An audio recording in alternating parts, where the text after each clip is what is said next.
GT Radio. Experience ultra high performance. These are my race treads for when the road ends. These are my race treads for shredding the slopes. These are my race treads for setting the hook. Racetreads.com. Tires for every adventure. Link ECU, let's get it! We got the spiciest K-Series built. Supercharged Ford Eliminator engine. Oh, good old SR20. Blink Monsoon is so rowdy. Naturally aspirated, 1,000 horsepower, LS-based engine. And then we're gonna add nitrous on top of it. Running an S54 controlled by Link ECU. Link direct injection EcoBoost Fox body. I actually put an FA24 in it. B58, E46, Link ECU. No matter what engine you have, it's stock K24 or it's a 1,000-wheel 2J, Link ECU all day. Looking for what comes next? For that moment when everything finally... 1 minute!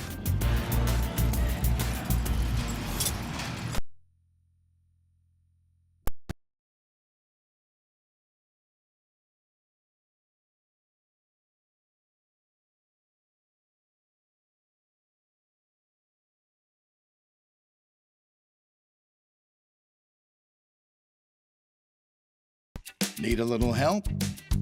We got help. Need some advice? We got advice. No matter what you need, we have thousands of professional parts people doing their part to make sure you have it. Exceptional customer service. Just one part that makes O'Reilly stand apart. The professional parts.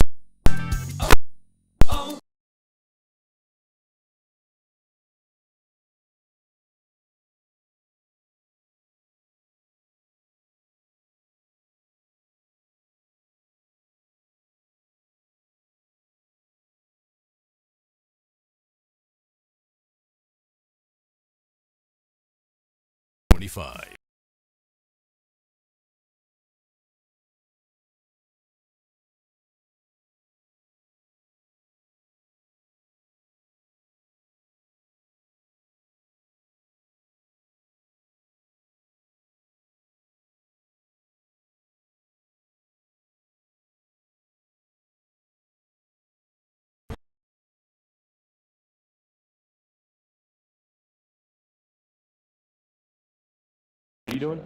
We were talking about, I can't tell you actually. That's classified. Got him. All right, well, trying to get some late breaking news. We're stuck because the whole city's out of power, and apparently you can't drift without power.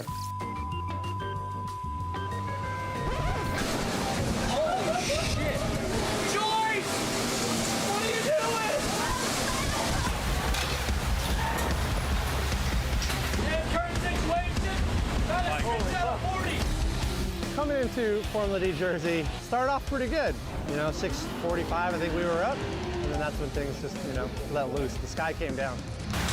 Never let go! This whole canopy structure starts to lift, and I'm holding on to one of the rails. My buddies and teams are holding on to the rails, and things are just chaotic here in the paddock. Someone starts yelling, "Jeff, a tree fell on your car."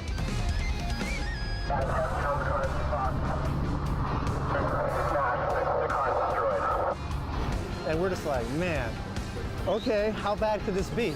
The whole tree tried to encapsulate my car and just squish it.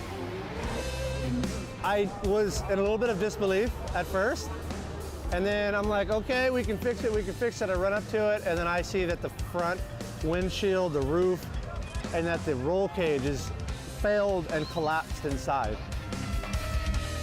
After Kevin Wells started to help us out, we started to take a look at the car. We're realizing slowly that, hey, maybe there's a chance that we can take this apart and reassemble it and, Robocop this sucker and bring it back. Jeff, you always have a good attitude, but is the car smoked? No, we're not going to allow it to be smoked. Got it. As long as Kevin Wells allows us to replace the cage, the window, and the roof, we're going to try to fix it. Right. It's kind of up to what we know we can do and then what Kevin Wells will let us to do for the rules of Formula D. But I'm sure he'll do something for us. Always good attitude. Thank you, Jeff. Don't send it so hard. Gosh, dang.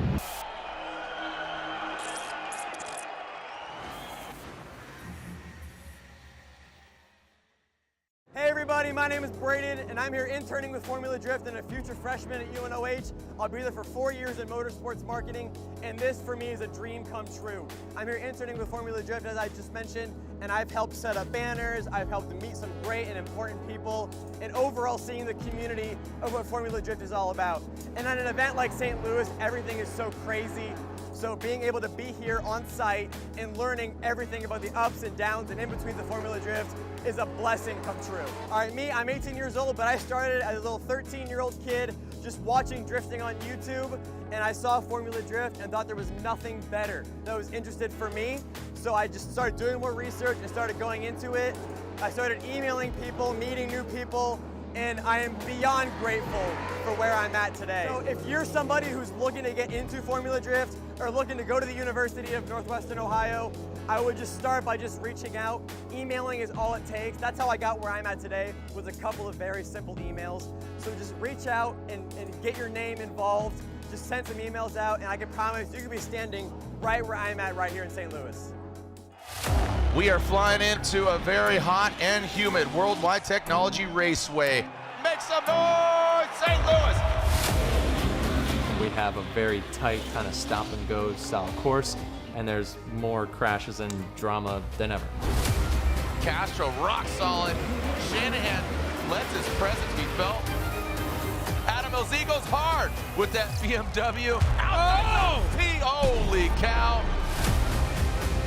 Great driving by two absolute weapons. Oh boy, there we go. Oh, buddy! Adam LZ gets up on the wall.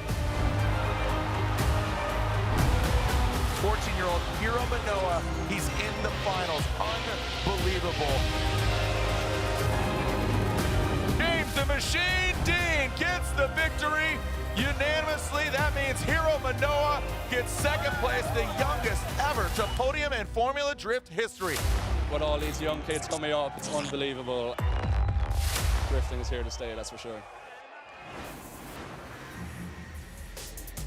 Oh, that's right. Welcome to the Gateway to the West, Worldwide Technology Raceway. Well, the world is watching here as we enter round 3 of the Link Engine Management Prospec Championship. Prospec, the feeder series to the Formula Drift Pro Championship. We're just across the Mississippi River because these are the crossroads. No bum thugs and harmony here. There is harmony of some drivers, man and machine coming together to do battle here in our seating brackets. Joining us here up in the booth, I'm Jared Dienda, and with me is Mr. Matt Sopa. Matt Sopa does quite a few things here around the FD Paddock. You're down on the start line when we see pro competition, but you're a driver, you're a fabricator, you're an engineer, you're a man of many things, including a father, a husband, and you are a Prospec announcer, my friend. Good to see you. Oh, it's never bad, Jared. Thanks. Yeah, man. Excited to be up here once again. Prospec is really heated up. We have a really filled Prospec seating bracket here, fighting for it. What's at stake here? How many people are we taking from this seating bracket moving on to tomorrow's main event? Obviously, we have those drivers and moving on, but we're taking a look at Brian Hopp here from the East Coast. And Brian Hopp, you know, we just came from New Jersey, as we say, take a look at Dmitry Brutsky leading the pack here after 2 rounds. Cole Richards making a lot of noise. Talaska, Nate Chen, he has really risen to the occasion. Cody Buchanan, he's getting a little crazy there in practice. Got into a tussle there with Shelly Hansen. Jerry Johnson debuting a new livery, and more cats. More cats for your diet. Cameron Sorensen and Amanda Sorensen, 11th and 12th. So a little bragging rights there for the younger brother, Alex Jager, Nick Jimenez, and Human Rahimi. What are your expectations for this track? What have you seen during practice? I know I've watched, but from the behind the Sopa eyeballs, what'd you see? Well, we shifted a couple few things that we'll touch on later, like we got rid of that wall that was in Outer Zone 1 last year. That's gone, so now the guys can do a little landscaping if they must, but we've also shifted Outer Zone 1 a little later. Yeah, right. But a lot of the stuff that we'll get in later, like our keys of victory, we'll touch on going from like Outer Zone 3 to 4 and stuff. But let's get these guys going. Max is about to start them off here. Almost lights out in St. Louis. Yeah, really good there. So as we take a look, here we go. Cameron Sorensen, Brian Hopp, Hollywood Hopp as his buddies call him. So we'll see if his stars on the Walk of Fame here in St. Louis. Brian Hopp initiates an outside zone. You talk about it, and there is a roost throwing up that brown roost past that inside and then outside zone 2. Now coming around that big peninsula there, outside zone 3. Now watch him transition here into outside zone 4. Get nice and comfortable with the wall. Brian Hopp, massive angle here as we are tight onto that shot. But man, Brian Hopp was really fierce in that lead position, and Cameron was really navigating the car properly. Let's take a look at it again here. Yeah, Hop, he came out to play today as we does a nice flick of the entry, but look at Cameron there, keeping right up with him. Now, we didn't talk about how many tires are incomplete. That was only one. It's 3 off this round, but he does a really good job of filling the zone a little early there in 2, but here you kind of see a little left foot braking. He lost a little momentum going into 3, but rocket ships out of 3, completely filling it, doing what he needed to do into 4, using the car's angle to slow down before getting into outer zone 4. And looking back here, you can see that tire drop in about half of 1, I would say. Cameron getting a little lost in the smoke, but he was there the whole time. You know, got to give it the tip of the hat there to Cameron Sorensen as he does keep up with this rocket ship of Hop Labs. And yeah, just look at that, just charging in there. Does a really good job, both parties there. Almost, I think he was at full lock there coming through the finish line, which has also been shortened up. We're kind of truncated the outer zone 4 compared to previous years. Like you said, hat tip to Cameron Sorensen. Following Brian Hop, a little volatile. Wasn't as smooth as a lot of the judges anticipated. He went into that dirt, so to really apply the pressure, that took confidence and a little bit of trust on Cameron's side of chasing him down. So Cameron Sorensen, the young buck, out front. You know, there's 3 Sorensens in the building, as we said earlier. Cameron and Amanda here in Prospec, and the brother right in between them. You know, Amanda is the oldest out of the Sorensen trio. Brandon competing in the Pro Championship. I know he's in Cameron's ear right now, so he's in the spotters tower just next to us. But Cameron will be out front in that BMW. Brian Hop chasing him down. Let's see if we can see a tidier, cleaner. I mean, again, liked what Brian Hop did as far as aggressiveness. Yeah. But sometimes that could end up biting you. Like we talked about going in that first outside zone, when you get into that dirt and throw that roost, that rooster tail, it goes up and over the wall and actually re-enters the chat room on the other side of the track, actually, when you go from outside zone 3 into outside zone 4. So it's definitely disruptive. Excuse me, outside zone, outside zone 3 to 4. Thank you. Yeah, it's almost like putting a banana in front of you for the future. Yeah, right? Dude, who threw the blue shell? You did. Oh, yeah, you did. You kind of do it to yourself. Who's dudes? I'm dudes. Yeah, exactly. So you can see we are cleaning up the track, and that's where it comes into play here and to expedite this run here. And not only is it obviously a detriment to the outcome of your run, but also it slows things down here. So get our track. Thank you to our track workers here. Taking a look. Here we are, 3 of 4 stops. 1 stop left, Utah Motorsports Park, and that's going down August 28th and 30th. That high elevation drifting, as you know, tuning the car, getting it tight, getting it right, making sure your car's up to snuff. What kind of variables that else have to deal with up there in Utah? A little bit of braking can be affected with the elevation change. You can't shed the weight as well, so you might have some handbrake stuff there. But yeah, especially with elevation with the engine, if you're running NA and just nitrous, you're going to be down on power unless you can fatten it up. A lot of drivers talk about the floating kind of aspect of the track as well as dusty. I always say analogously, it's like going to shuffleboard. You know, you salt it, and the little puck slides a little bit more than anticipated, versus if you wipe all that sand and salt off, it's gonna come to a halt. So a lot of salt on that shuffleboard that is Utah Motorsports campus. All right, here's the second run of this battle. Young buck Cameron Sorensen leading out Brian Hop, goes in that first outside zone. There goes Cameron Sorensen, nice and dialed. Kept it where the rubber meets the road. Brian Hop digging into that smoke, but Cameron pulls away. Like I said, this fluidity here that Cameron's got, as opposed to Brian Hop, aggressive in the lead position, but Cameron's putting the car in the right places. This Spider BMW transition. Brian Hop, he surges an attack here on the outside zone 4, but Cameron, I'll tell you what, smooth like butter, looking like a glassy lake over here. Again, the 702 driver, talking about Las Vegas, Cameron Sorensen. I mean, I don't want to take away from the awesome run from Cameron. Like, it was so smooth. It was the excitement of Hops just kind of seemed to overrule that. But Cameron here was doing a great job in Auto Zone 1, smooth there. Could have been a little more aggressive, I think, in his transition. But Hop was kind of struggling the whole time to stay in that pocket. Cameron getting away from Hop, doing a little left foot braking even there, coming through Auto Zone 3. Good job here, transition. Hop just kind of 1.5 steps behind Cameron in that chase position. I think that's going to be the juxtaposition situation. Plus, Cameron didn't drop a tire there in Auto Zone 1. He did come out just about a half a cup early out of the Auto Zone 1 and did a good transition there. You can see Hop trying to search forward, trying to sacrifice a little bit of angle to gain some proximity also in his line there, as you can see at the end of Auto Zone 3, and add a little too much angle there at the end of, or the beginning of 4, and trying to make up some real estate at the end of the run. It just wasn't enough track to reel in the 13-year-old of Cameron Sorensen. All right, waiting for the verdict here. And we could see Cameron in the back of the Sorensen Motorsports Spider BMW. and Brian Hopp of the MA Motorsport S13. So again, this is seating bracket. This dictates who is moving on into tomorrow's main event for our pro seating brackets. Excuse me, our Prospec. So Prospec seating brackets being backfilled with our drivers. And here's our BC Racing side by side. What do you see? What stands out to you? Yeah, we like the similar initiation, but you can see how close Cameron was from beginning to end here as we go through the events on both runs here. Cameron adding a little more angle in that lead position. You can see the momentum kind of lost there on Hopp in the lead position versus Cameron's smoothness there through outer zone 3, and Hopp's just, you can just see the difference in proximity there between Cameron and Brian's chase position. So that's one big takeaway. Plus, Brian had a pretty significant tire drop as he roosted that thing over the wall there. So we'll see the results here from Brian and Cameron. So yeah, there it is. Cameron Sorensen gets it done. So taking a look, Cam Sorensen advances on. And taking a look at our Prospec seating bracket, we have 20 pre-seated drivers. So they are locked and loaded into tomorrow's main event for Prospec. Yeah. So, but again, we're taking 10 and backfilling. So we're taking 12 of these 16 drivers if they're all up and running. So again, mathematically, we're really going to let it play out. Yeah. And then we'll see which 10, because 16 and some are not advancing on. This is kind of its own thing. But what's really at stake here is you want to be in the, if you advance onto the 8, you're moving on. For sure. Okay. But the other remaining 2, that's dictated by on where you're at in the draw and in the lineup and where you're at. Yeah, like Brian's got a 1 there, so he's probably okay, but we'll yeah. All right, here we go. Taking a look at this next battle. This is Justin Ruth and Ryan Kaufman. Ruth initiates into that first outside zone. Good attitude there, just coming right into first outside zone 1.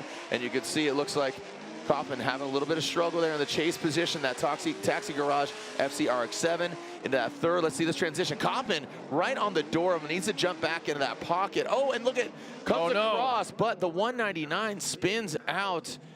We'll see how that fares for him and the judges. So liked how he executed on that first outside zone. Kaufman, you saw tuck in, definitely could have slid back in the pocket. Let's take a look at it again here. Unfortunately, it looks like he kind of capped the FC of Kaufman there in the outer zone 1. It's a great position. Add a little too much angle there. He kind of had a transition late. We wanted them to slow the car down after the transition there, so that kind of messed up Kaufman. So I think they're going to put that on Ruth, and also his deficit here towards the finish. So great job putting the car where it needed to. Other than that mistake there, he needs that car to be unwound after the finish line to complete the drift, so to speak. So as you can see, that late transition by Ruth, that, you know, even though it looked like Kaufman was struggling to keep behind, but that was a mistake in the lead position there, because he just slowed the car so much in before transitioning that it really messed up Ryan there in that chase position, and he was able to avoid any damage there at the end of the line. So you can see here, the rule is he's got to complete that drift through the finish line and unwind the car, and it just kind of kept, I mean, that's up to the judges at that point, but I mean, yeah, it's kind of unchaseable there, if you know what I mean. Yeah, no, that's exactly, I mean, it's great to see that and really elaborate on something that, you know, you're like, well, it's the lead, you know, it's a chase car. He messed up. Well, if that car is right in a roadblock, you can't go anywhere. All right, so now Kaufman is out front, Tax Garage FC, and I think this is really going to indicate that he had the car to place it. And look at, I mean, placing the car properly, going good transition from 1 to 2, minimal corrections with that front wheel. And you can see Ruth kind of struggling here and down on power. So that's kind of an indicator of showing you what he was up front. But Kaufman dialing in a little bit of correction there, gets into the dirt, throws off Ruth, but by comparison, lead versus lead, chase versus chase, and what Ruth did up front, like you said, I think this is going to really kind of indicate and really highlight some great things that Kaufman did out front. Yeah, I feel like we haven't looked at the momentum map, but there is, you know, certain points before the zones and transition points that they're allowed to, but it was just a little too much when Ruth is up front. But let's take another look there. Again, pretty big gap here on the run up here. Kaufman doing a good job of filling out zone 1. He does slow down the vehicle. Kind of a wonky transition there, to be honest. It was almost in the same situation when Ruth was out front.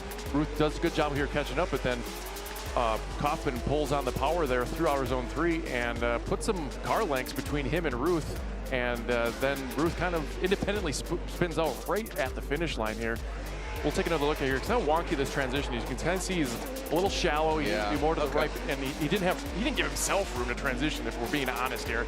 So it gave Ruth a chance to kind of make up for the distance he was lacking, and right there was, I don't know if he got lost in the smoke or what, but just a little wonky there in the chase position, and he kind of threw it away there again like he did in the lean position. So unfortunately, these guys are middle of the pack as they're seated in this bracket here. So let's see what the judges have to say with that FC missing some bumper. Yeah, shredding that back bumper, and these are the battles where they're really fighting for the show tomorrow. So let's take a look. Slide them left for Ruth or right for Ryan Coffin. There's a vote for Coffin, 1 and a 2 and a 3. Ryan Coffin gets the victory. He advances on. That'll solidify his spot in tomorrow's main event. So the Taxi Garage FC lives to see another day. All the vehicles running on GT radial tires and Run and Link engine management.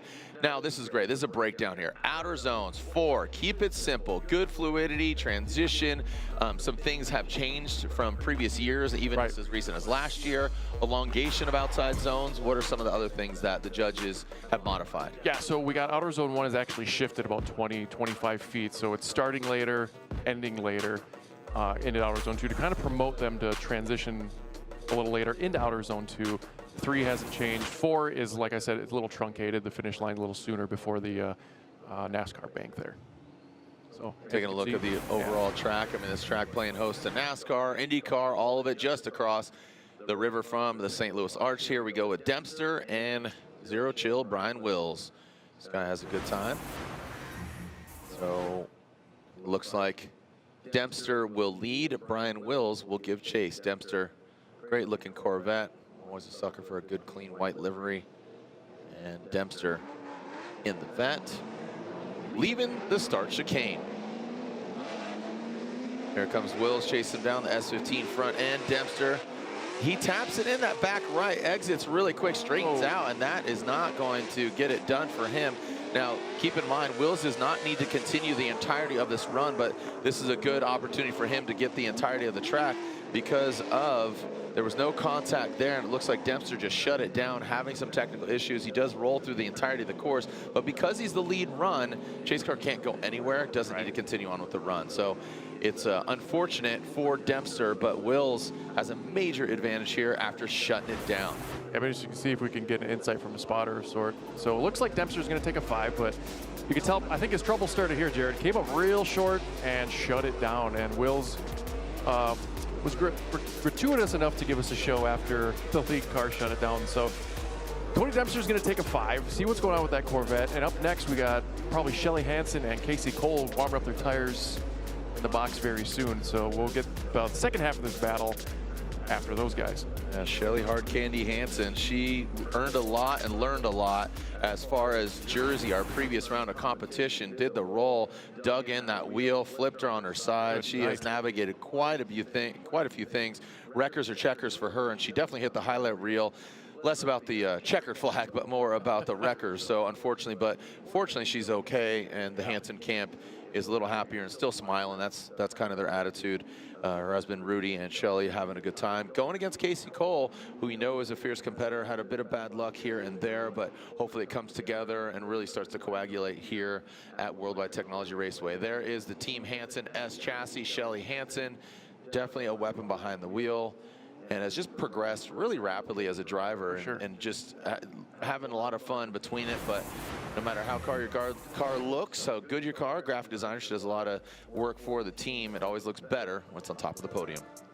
Casey Cole, what can you say about Casey Cole? Him and Stookie, you know, a 1-2 kind of punch from Prospec into pro. But what are your thoughts? I always reference Casey Cole. He's kind of like the Stefan Paddock of Prospec. He's super smart, knows how to set up a car, and you know, sometimes that can be distracting, so I wish he could like have a better opportunity to focus on driving, because I think he hasn't, you know, sprouted into that driver that he could be. And sometimes you don't want Doc Brown working on the race car. Meaning, like, you know, sometimes when you're working, you're driving, you're kind of doing all you start, you know, got so much in the hard drive, you know? Yeah, exactly. Just you start seeing the smoke come out of the ears. So the paralysis by analysis and coulda, shoulda, woulda, do this, do that, and then a weekend like this, it's very long. Here we are on Thursday, tomorrow's Prospec, Saturday's Pro. It's a marathon, not a sprint when it comes to this weekend. So when you're double dipping, you know, there's a few teams that do operate a Prospec and a Pro. The Hansons, the Coles, Forsberg, you know, working alongside Alex Jager. There's quite a few teams out there that are doing Dmitry Brutsky. So yeah, I think it's just good to mention because we don't see that on paper. You don't see Casey Cole doing double duty, but in fact he essentially is on Team Stuckey. And this is a must win here, you know, or beyond the bubble here, especially for Casey Cole. Casey Cole needs a victory here. Otherwise, he's going to look on the outside in as Shelly Hansen continues in that second the second outside zone into that third. Nice fluid line from Hansen, and Casey Cole back there quite a bit now, transitioning past the nose of the S chassis and into that final outside zone. Shelly out front. I want to analyze this, kind of elaborating, finishing my thought there, but Shelly and Casey, and just with it being 4 outside zones, you really need to have that fluidity, good transitions. And the judges talked about this. They have independent drivers meetings, and now we have made those public for customer consumption. But analyze this, if you will, Sopa.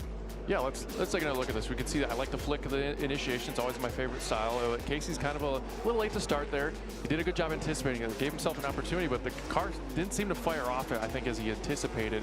As Shelly's doing a great job of filling out his own. Could have used a little more angle, but Cole sacrificing line there. He needed to transition a little earlier to get back in that pocket to finish out that 4 the way I think he needed to as they head up towards the bank and switch it around for the second run. You can see now Cole will be out front. See what that M-Spec S15 can do with some clean air with that highlighter S13 giving chase.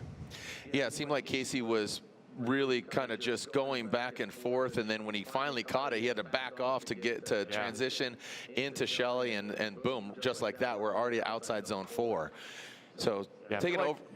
I feel like with that lack of angle that Shelly had in outer zone 3, I don't see she was doing it on purpose, because sometimes when the car is set, it's where it is, and so that allowed her to get like speed to run away from Cole. Not that she did it intentionally, but it just seemed kind of what happened. And going from 3 to 4, that when you enter into 4, it's kind of a bump and a hip. That wall comes at you very quickly, and it's very unforgiving. So Casey Cole out front, Shelly with a mistake there in the chase. You saw a quick little straightening there, but Casey, he puts it right into that second outside zone. Shelly, she does have good proximity. She does, again, she needs to mimic that angle, but Casey Cole a lot more comfortable out front. See this last outside zone, and that's the wall I was just talking about. And it quickly comes at you. I was sorry.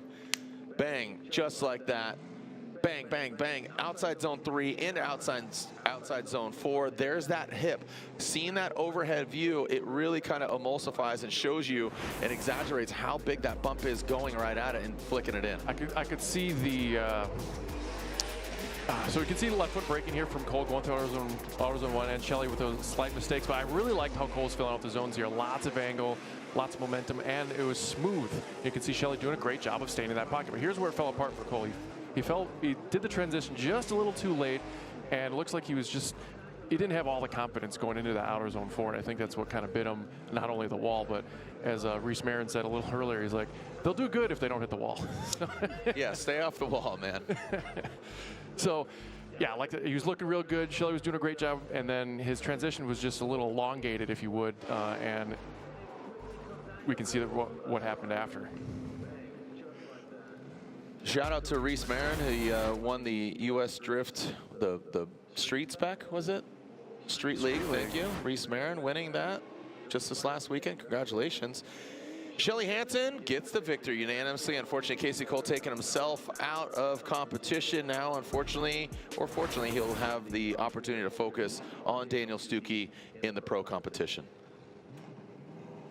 We are hearing that, unfortunately, Cody Dempster has retired after that competition timeout, so this will be a bye run for Brian Wills. You can see him there just exiting the burnout box.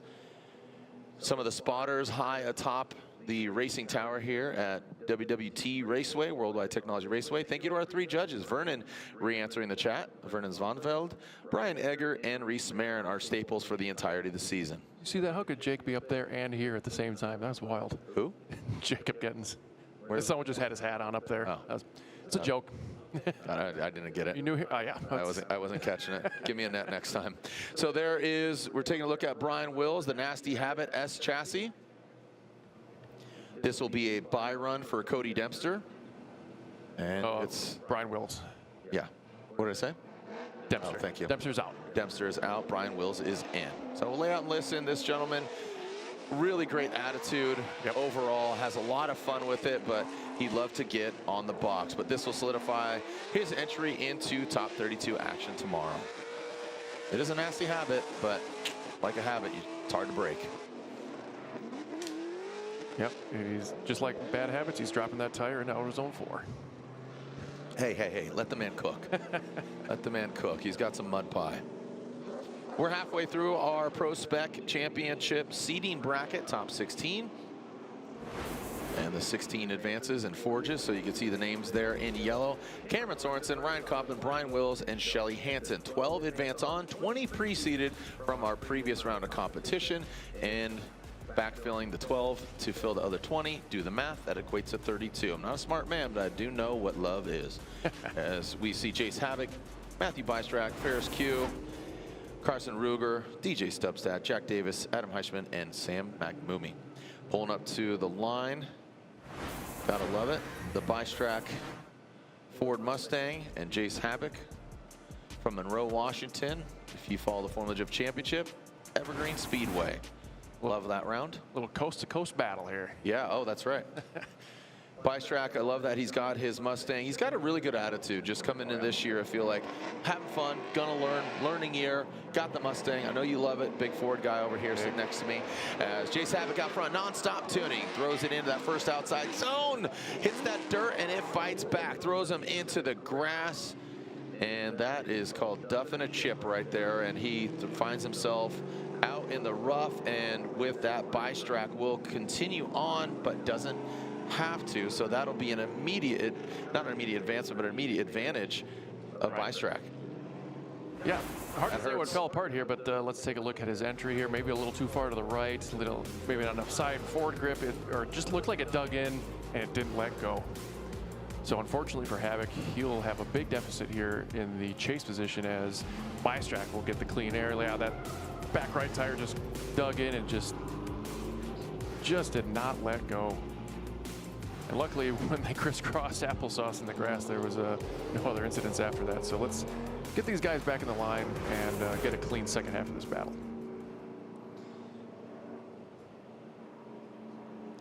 Crisscross applesauce? Is that what just fired off there? I don't remember. Man.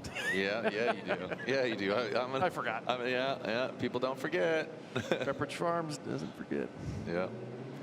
So Bystrack out front and Havoc out back, chasing him down.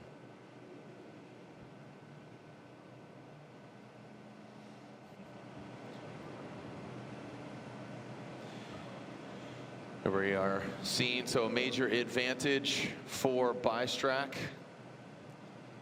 And Havoc will chase him down. Let's see, again, Bystrack really just needs to do, let's call it as just enough. He doesn't need to do anything extraordinary, if you quickly say it, but Bystrack looks like he kind of, that's not how you get it done there, Bystrack. Again, I know you're just learning this car, but you need to keep it sideways, keep it where the rubber meets the road, don't do anything extraneous, nothing extraordinary, a lot of X's. X gonna give it to you, Matt Bystrack. Just drive the car, man. Just drive the car. Yeah, I think we both kind of got the ick there from when he saw that handbrake pull in the outer zone too. But that's not what you want to do. But it will be enough, I think, to move on here as Havoc, did a little landscaping there in his lead run. So let's check out Bystrack's run out front as Havoc gets in the pocket there pretty decent. Could have been a little deeper in outer zone 1 for Bystrack as you can see that weird transition. It was just a little late. He had to pull the handbrake to keep the tires lit as he gets out of outer zone 2 a little early, pulls some angle out to massage it back to outer zone 3 a little wider. Then you can see Havoc there a little late in the transition here, leaving some real estate between him and Bystrack as they cross the finish line and back up that bank. So I think we know which way the needle's going to fare here for these gentlemen, Jared. Bystrack was flirting with it though, man. Well, come on, dude. That's just that overthinking strategy of, all right, well, but and Havoc is trying to maybe force an error too, because that can be done. Yeah, without knowing the particulars, like what gear he's in and whatnot, that thing could have been bogging. He might have had no choice to pull the handbrake, but the win goes to Mr. Matthew Bystrack. That's right. Hey, stay in your lane there, brother. I'm joking. Matthew Bystrack gets the victory and advances on. Bystrack, an easy victory for him as Paddock takes himself out. Ferris Q, Carson Ruger. Carson, he's got a great attitude. He works on the Garagistic BMW team aside Rome. Yeah, talk to him in New Jersey. He says, you know, things happen. It's all this, it's all that. But I know he's got the talent. He's right there. And Ferris, and he's another gentleman that is trying to apply just these things, the keys to victory. What do we got? Yeah, like we're kind of saying earlier, the judges want to see that application of throttle after the initiation. Fill that outer zone 3 complete. A lot of guys are kind of leaving early. We'll move on that. And decel after your transition. Use the angle of that car to scrub that speed without using many other tools, at least obviously. And that was something that was brought up in the drivers' meeting is, like you said, use that and don't impede, don't get in the way. That seems to be the trend from Long Beach to now. Give the chase driver an opportunity to have a good chase run. Don't impede, right? So here goes Ferris Q. He flirts with the dirt, but it doesn't fight back as much as we saw previously, that Fuel Lab Corvette. And look at Carson, that Garagistic BMW, unfazed by getting in the dirt. Ferris Q goes into that third outside zone. Let's see this transition. There comes the bump. The lovely Formula Drift bump past that outside zone 4 and across the finish line into the bank. Yeah, I like what Ruger did with what he was given there by Ferris. Had a little wavering here. We can pick it apart, but especially between 2 and 3 we'll get into. But Ruger did a great job of charging forward, especially from outer zone 3 to 4, just diving in there at the right moment and showing his temperament behind the wheel of that BMW. So you can see Ferris dropping the big tire, putting on the roost there. Ruger staying in his lane, does a great job of transition. You can see Ferris getting a little bit of that bump before the outer zone 2. The car was a little upset, but this is where I think in the moment you can see Ruger shine here as he dives in, perfectly timing this transition to get closer in that pocket, sets himself up really well for outer zone 4 as Ferris does a good job of checking the boxes, but it just wasn't as fluid as we've seen in like Cameron Sorensen and the like going through the course there in the lead position. So you can see Ruger here showing his temperament behind that BMW as that Corvette kind of massages, and obviously he's using some tools in his kit there in the cockpit to massage it a little deeper into 3. It just, you can just tell when the car is kind of weavering and wavering, he's leaving the left foot braking, pulling the handbrake, clutch dumping to get that thing wider where the car wasn't in the position initially. So let's give Ruger the clean air and see what he can do up front. Yeah, Carson, you know, he's working at Garagistic camp. He's having a lot of fun. He'd like to do the victory. And Ferris is really kind of just got his eyes wide open. He's learning a lot. He's learning something every round. I talked to him in Atlanta and just has a good attitude. But I believe I saw Travis Reeder sit next to him at the driver's meeting. I believe he's giving us some insight there. So we'll see what kind of insight he does give him. I wonder if he's the tallest FD driver we have ever. Carson? Yeah. Yeah, he's a tall drink of water. All right, here we go. As we are getting, when I say we go, I'm talking about the track staff blowing off the track. The proverbial we. Proverbial.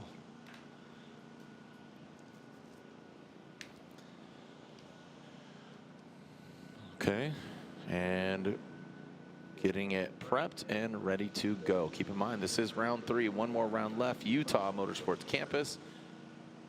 That will be the final round to decide. And tickets are available now for Long Beach 2. So take a look, October 17th and 18th. We find out who will be our 2025 Formula Drift Pro champion. Keep in mind, this is also, again, round 6. Right, no, 5, excuse me, 5. We have 6, 7, and 8, so thank you. I saw you look at me awkwardly. But we have Utah, Seattle, and finally Long Beach round 8. So round 5. Look at that. That wall's already got some rubber trophies, and we're, you know, a couple practice sessions in and half a seating battle and just getting abused right out the gate. Rubber regret is more like it. No trophies there. That is a sadness trophy. So that's when that dirt, again, just flies right over, and just those clumps just find their way, jump at the fence. Yeah, but that's the most critical time you're going to want to find that grip, is that close to the wall. You've been behind the wheel lately? You've been driving some of those? About a month ago, I drove my Mustang, the actual Mustang, not the four-door one. Which one? The 07. Okay. Yeah. Yeah, it's good to street car car out there. Yeah, that's great. Love it. Out there in Arizona. It was not cold. What is it? The Mihan or what? Firebird. Was it? It was Firebird monthly event. Yeah. Good time. So it looks like, yeah, last year's podium winners, I think. Correct me if I'm wrong. They're all pros now. Yeah, that is a great point. So yeah, we won't see them today, O'Sullivan, but, yeah. Otta, and TLO, Tommy Lemaire. Yeah, they have all jump ship on the Prospec Championship and jumped up to pro. And I think that's testimonial to kind of what I was saying on the Circle of Drift podcast. I said, you know, in 3 years you can go, not that they did this in 3 years, but you can go pro and Prospec and pro just like that. Those gentlemen all making the jump. Here we go. So Carson now out front, Ferris in the chase position at Garagistic BMW. You see him turn on and turn up in that first outside zone and the second outside zone. Saw a quick little delay and then just back on the throttle. Ferris has some struggles in that chase position, finds himself not in that outside zone 3, some hesitation outside zone 4. That wall is definitely unforgiving, as he just saw, getting a little iced here, cleaning up the track, but it was caused because they got into the dirt. So kind of you slow yourself down and ice yourself down here if you throw that dirt over the wall into the track. Yeah, I can definitely see where it fell apart for Ferris in the chase position, but we'll get to that later. I liked straight up initiation from Ruger, pouring on the angle here and filling out that outer zone 1, coming out a little bit early. Good transition into 2. That's where we wanted that tire. Could have been a little deeper, but you can see where Ferris is trying to make up ground here. He cut that line too much, as Ruger does a good job of filling that zone, and he was just way too far forward and gave himself zero room to transition to outer zone 4, as Ruger does a great job in the lead position. A little shallow in the 4. We'll clean that up for the next one, but given the fact that he has such an advantage over Ferris in this battle, we'll give him opportunity to get some more practice laps in, clean up that lead run just a little bit. Does a great job here in going from 3 to 4. Does a good job slowing the car with the angle. Look at that, that was very good. It was just maybe a little bit too early, but still good execution. Okay, let's see the outcome here. A little delay in the action, but I believe you know what's going to unfold here, and Carson Ruger gets it done. Carson, the Garagistic BMW. Ferris, he currently sits 7th, coming into, again, this seating bracket here. We will see the outcome officially. Just lock it in, though. Carson will be in tomorrow's main event. Again, 12 total from today, going and advancing on, filling out 32. So 20 preceded, bears repeating, and 12 from today. DJ Stubstad with the flow. Jack Davis from Bixby, Oklahoma. Deutschwerks BMW. Seeing Stubstad. This should be a good one, Jared. Why is that? What do you anticipate from these guys? DJ Stubstad, he's fun to watch. He's a wild one, man. Yeah, just remember last round, like we got a lot of these sleeper cells, I like to call them, that might be in their freshman or sophomore year in Prospec, and they put on a show for. They risk it. Yeah, they do, and for what? The biscuit. And Stubstad kind of drives the way he looks, just a little wild, a little crazy. He's built for speed. He's just kind of physical embodiment of his driving style. Jack Davis, you can see a little more polished, a little more refined, a little more equity under his belt. But Stubstad, DJ Stubstad coming into first outside zone 1, transitions in, boom, right there. But we talk about how wild he is, puts it in the right spot. Stubstad, boom, outside zone 3, and he brings it and draws it in. Really good fluidity, like that from Stubstad. Jack Davis, he's not being shaken at all. Look how close he was to that hump, and looks like Jack gets close, has to back off a little bit, but for the most part, a fairly good run, coming out unscathed, didn't get involved in the dirt, didn't get in that wall. Fluid from outside zone 2 going into 3, like the transition to 4, showed a little bit of precariousness and flirting with that wall, but dialed it in. Yeah, I really liked his attack here into outer zone 1, and Davis right there with him, pulling out of that pocket just a little early, but he does make up for it in that transition. I was a little worried here with almost front tire to tire. That could spell disaster sometimes, but good job by both parties here, matching the angle, staying where he needed to do in that pocket. Does a good job in transition. Could have been a little earlier there on Davis's part, but Stubstad does a great job in outer zone 4, completing the course, and Davis right in tow with him. So we can take another look here at how deep he was in the outer zone 1. You can't see Davis's little mistake there, but he does make up for it in that transition. Little handbrake pull right there. Look at those front tires just flirting with disaster there, as Stubstad does make little corrections there to get deeper in the 3. Does set himself up really well for outer zone 4. He does get a little piece of that wall there with that 350Z wing, as Davis doesn't make him waver as he finishes out the run right alongside him. So let's get Davis in that Deutschwerks, some clean air, see what he's got to see what he can give us to party with. Yeah, I think Davis is going to have a pretty good lead run here. Stubstad, as exemplary as his lead run was, brought a little X factor there, like that kind of unknown, and we really anticipated something a little more wild, and I would say it was quite the opposite. I thought it was really dialed in, as Jack Davis really flirts with that. And, maybe a little brown cloud being jumped up there, and there Stubstad dives drives in on the outside zone 2. Now approaching 3 is Jack Davis. Ooh, dang it, look at that. That back bumper just dissolving and being absorbed by the wall into the outside zone 4, brings it across, and that's what I anticipated. Jack Davis, a decent chase run, but this is where he was going to shine, getting that clean air, and I think that he used that to his advantage. Unfortunately, having the chase position, doing just enough, not really kind of forcing an error, not forcing an error out both on Stubstad or on himself, and now he finds himself in a really good position. Yeah, I felt like he was just on a non-judged lead lap there and did exactly what he needed to, and surprised the heck out of me. And that was really great. We can see, maybe we can take another look at that mistake there from Stubstad in another run, but Davis kind of just trumping everything that Stubstad did well in his lead position and just did it a notch better. I feel like he was a little deeper, a little more committed, and the line, look at that, just half the tread of that tire was there. I think Stubstad got a little lost in the smoke and mistimed his transition. That's going to be the crux of his chase position there, as Davis does a good job of just flirting with just about every wall you could find out here and making it look really good here. Yeah, good approach there. You saw him kind of decel with that natural transition. Yes. Maybe on the brake a little bit, but not too much. Yeah. But, you know, again, that wall is very menacing, and you could just see just that little hip coming out, and that could ruin your day, and we saw that earlier. So Davis and Stubstad awaiting. It's a must win for Davis. Stubstad, he has a number 3 next to his name, so coming in here, that's a favorable position given that we have 12 drivers overall, and as you talked about, Brian Hopp not making it in, but he is got the number 1 next to his name, so that would mean that we'll take the 8, and then he could be the number 9 given his number 1. Correct. Yeah, it's I think even despite, let's say Stubstad didn't have that mistake going from losing it in the smoke there from 1 to 2, I think Davis had the advantage here. So. All right, slide him left, slide him right, and it goes right for Jack Davis and Deutschwerks BMW. Like I said, Stubstad has the 3 next to his name, so he's not completely out of the opportunity for tomorrow's main event. So wait in the wings unofficially, we will see. Adam Heischman and Sam Magmumi, you can see them on the start line. Magmumi making a name for himself a few years ago at the Long Beach Grand Prix. We have our event on Friday and Saturday night out there at the Grand Prix. See Adam Heischman there from PA, Magmumi, 961 Motorsport BMW, developing, building a lot of cars, always a good attitude, always willing to, you know, lend a hand on a variety of vehicles. You know, he's always out there just helping. How can I do this? What can I do here? E36 chassis chasing down, again, one of your favorites, the Ford Mustang. That Maryland Motor Works. Why you giggling there? Going to that second outside zone as Magmumi, look at that E36. We saw how capable these vehicles are from across the pond, and it seems like they are the new S chassis, the parts availability. As Magmumi makes that mistake, announcer's curse being bestowed upon you, Magmumi, I apologize, but it happens. You know, Adam LZ campaigning that E36, but, you know, again, there's been a variety of drivers over the years. I mean, shoot, Chelsea Denofa used to drive an E36 and took it to a victory, so.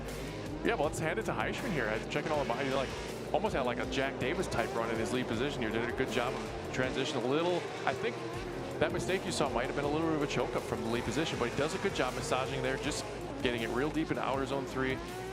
That little adding the angle kind of messed him up there in the chase position as Magmumi tries to make up some real estate, but Heischman does a good job of filling out all his zones, adding angle where he needed to, slowing the car down with angle, like the judges requested here. And you can kind of see he pulled a little handbrake there through outer zone 2, Jared, so may not have messed up Sam in that chase position. So yeah, you can see him almost straightened out in that chase position as they finish through the line there. So now let's get that 961 some clean air, and the Mustang will give chase. Magmumi leading, and Heischman chasing him down. Already through the other previous battles, whittling down to 8 and advancing on.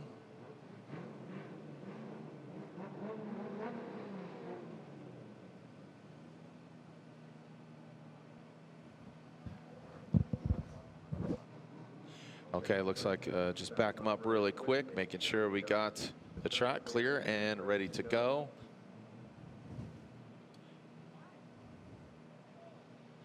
Okay, Chris, they're back.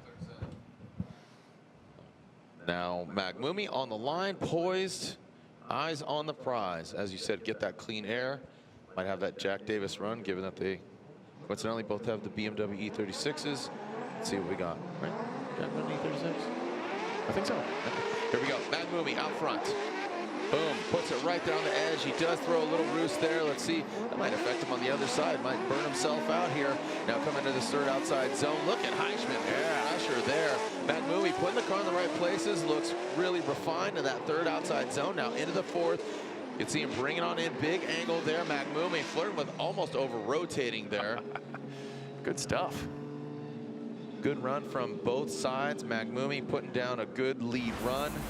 Yeah, I felt like he was fortunate enough that he kept it to the wood there to prevent it getting tucked in there like I think Havoc got earlier. So need to be a little deeper there in outer zone 2 for the beginning of it. Heischman took advantage of that as he's reeling in on that BMW's door and gets a little bit out of the pocket there. I think that's kind of screws up his transition here. He could have been a little closer there, but he does make up for it. And Magmumi fell out that position in the lead position all of 4 and almost over rotating like we said. But you can see his handbrake there entering outer zone 2 and just a little bit too shallow there, giving Heischman again that opportunity to give this good chase here. And he does a good job of that temperament, kind of giving in and out of the pocket and staying close through outer zone 4 as Magmumi kind of fires it past the finish line.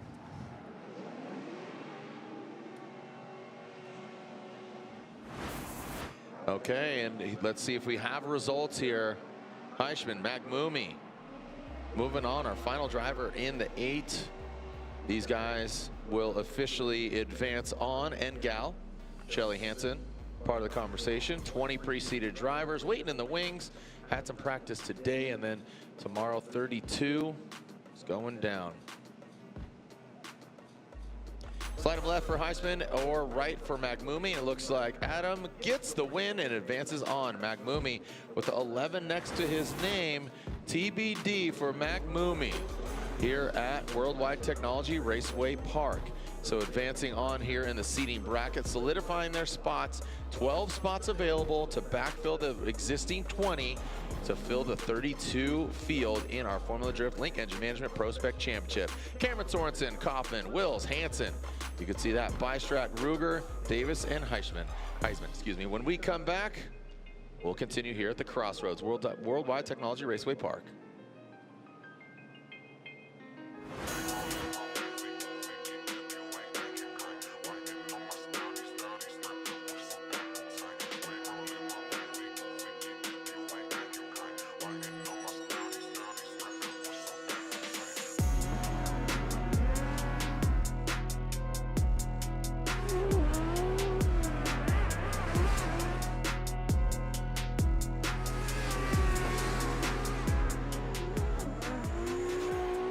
Link ECU, let's get it. We got the spiciest K-Series built. Supercharged Ford Eliminator engine. Oh, good old SR20. Blink Monsoon is so rowdy. Naturally aspirated, 1,000 horsepower, LS-based engine. And then we're going to add nitrous on top of it. Running an S54 controlled by Link ECU.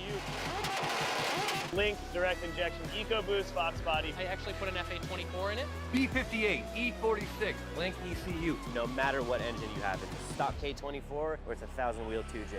Link ECU all day.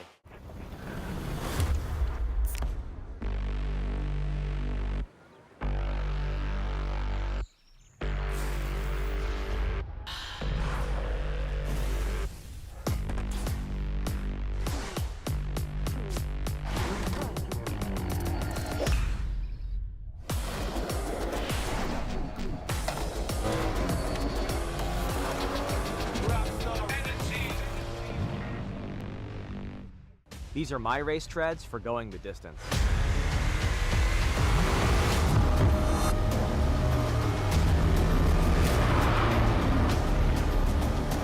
Racetreads.com. Tires for every adventure.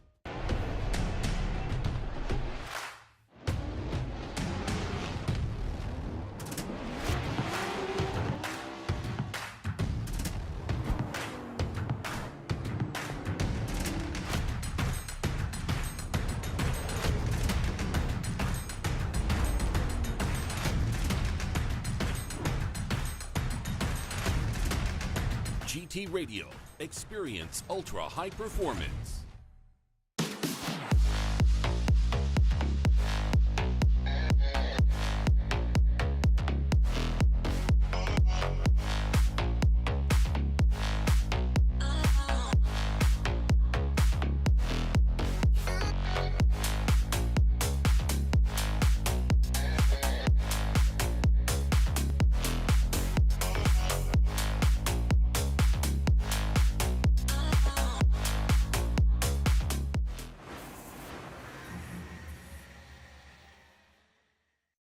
everybody, my name is Braden, and I'm here interning with Formula Drift and a future freshman at UNOH. I'll be there for 4 years in motorsports marketing, and this for me is a dream come true. I'm here interning with Formula Drift, as I just mentioned, and I've helped set up banners, I've helped to meet some great and important people, and overall seeing the community of what Formula Drift is all about.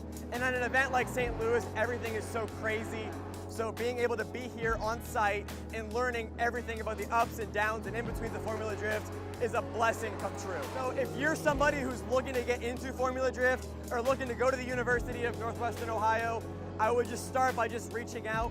Emailing is all it takes. That's how I got where I'm at today, with a couple of very simple emails. So just reach out and get your name involved. Just send some emails out, and I can promise you can be standing right where I'm at right here in St. Louis.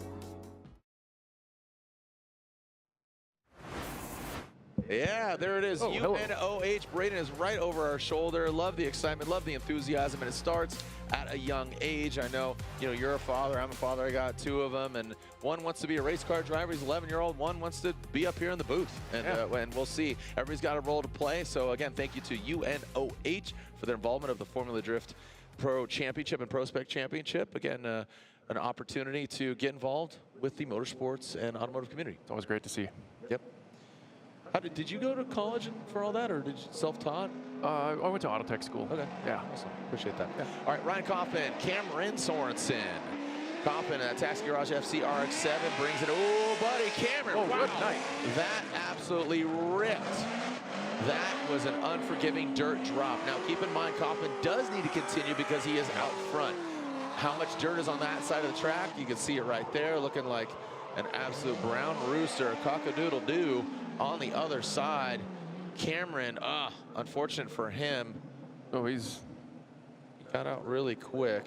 Yeah, the car's smoking. 13 years young, this young man right here, and absolutely commendable of his driving earlier in the run, but with that quick little dirt drop, you saw how violent it just grabbed the car, ripped it in, and once you hit that grass, it just was like a slip and slide, more akin of his 13-year-old age. And whammo, speaking of toys. Yeah, sometimes you go faster in the grass when you hit the brakes. Absolutely, dude. So he just slid his way on in, but glad he's out of the car, glad he's okay, and he jumped out like something was on fire, but watch how it just grabbed it and just spun him. Yeah, he didn't get the luck like the previous bet. Wow. There's no throttling out of that. I know he was on the throttle, but that was violent. He was past like where it gets usually dug out, so that's why it dug in so bad. Just caught the heck out of that tire. And we saw how that perfect storm could happen to Shelly Hansen in New Jersey. Yeah. And it just hits that, and his wheel dug in. That's why you see just like a mortar went off. Firework. Yeah. It's like something out of Band of Brothers. But keep in mind, again, like I said, that Taxi Garage FC RX-7 Taxi Garage modifying some crazy carts. Homeboys from Florida making some cool things, some power upgrades, and some casters and all of it. So there's Kevin right there. Kevin with the bucket hat, the wide brimmed hat. Kevin's corner is a feature. It features him and his team, the recovery team of Formula Drift, and seeing some perspective of down there on the track. So while we get a cleanup here on aisle 1, we'll take a look at Kevin's corner.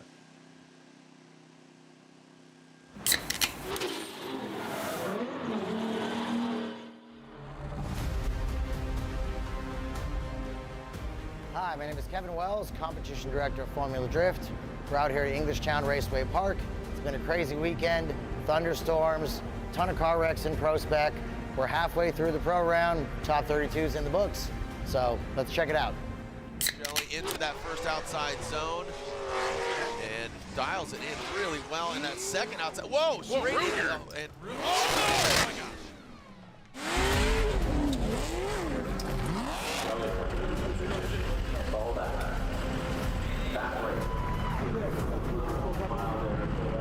I think I'm gonna use the loader, so if we can move that, then we'll just pick it up. You okay?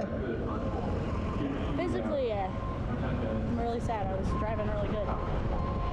Yeah, that was a unexpected one. I feel horrible. I don't know if it was 100% me or if some other thing happened. I think it was just wild circumstances altogether. I just deemed it unrepairable. I'm not gonna send a car out that just rolled over. No. That's caved in, touching the cage. The dimple die plates are bent. That's all smashed to hell. You know what I mean? Oh my God! Okay. We've got a lot of damage. Alrighty then. Dude, I think trees fell on Jeff Jones' car. Toyota booth is gone. Odie's on it is gone. Everything in here in the front is wrecked. Oh, yeah. Jeff Jones has a tree on his car. I heard. Okay. I'm gonna go over there right now. All right. Yeah. So I mean, all the vendor areas annihilated. I mean, I told him on the radio that I want to stop for an hour. Right. So I got it supported. So I think I'm gonna cut this branch, and then I'll lift it straight up, and then we'll pull the car out the front. All right. Getting close. Yep. Okay. Got it. Awesome. Okay. Leave it as is right now. We're going to caution tape this thing up. Okay. We're going to get somebody out here to just cut it up and get it. Okay. All right, you guys want to push that back up? We got some stuff to do that. This is terrible. I can't help but smile when dumb things happen to me, so. Not good. Mother Nature is one this way, I think. It's not funny, obviously, but it's crazy. It's New Jersey. I don't know. Let's see what Kevin wants. Yep. I can really see what else is damaged. But this puts us out for the weekend, I think. There's enough stuff here. They might be able to put it back together. He's got till what, Saturday? So we got a little bit of time. If not, we'll find another vehicle for him. 4 batteries. Take one? Yeah, 4 big batteries, Sawzall, as many Sawzall blades as we got. Yeah, I'm on it. Thank you.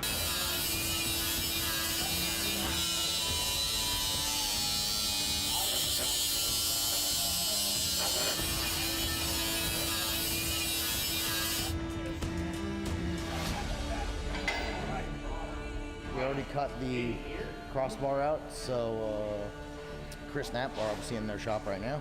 They have another bar. We're going to trim it down, put it in, weld it back up in, put the roof back on, window, and party in tomorrow. Both the drivers kind of navigating interestingly through second, and here come, whoa, boy. Jeez, come on. So we are hearing that she's okay, and that was just a hard hit, and that, oh man, you just hate to see it. So are we hung up on the other side? Ah. Yeah. Okay. That's good. All right, straighten that cart this way.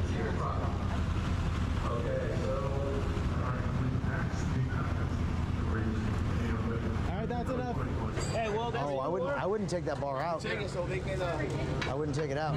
Extension. 3/8 cut here. There's half inch.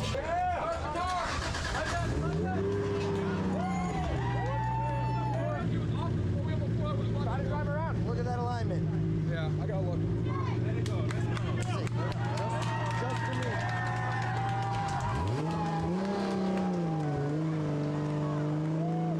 She made her 5, but I'm not super excited about the alignment, so I'm gonna chuck her into the burnout box and see what I feel after that.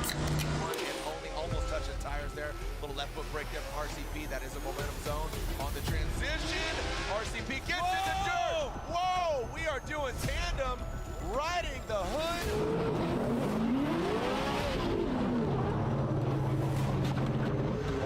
We're gonna do another thing. Wow. I mean, I don't think it's really gonna happen, but let's just open the hood. Oh! Keep the press on, then. Get a handle. Keep the press on.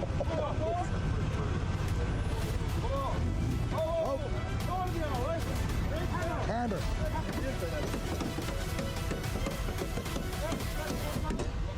Start up, go.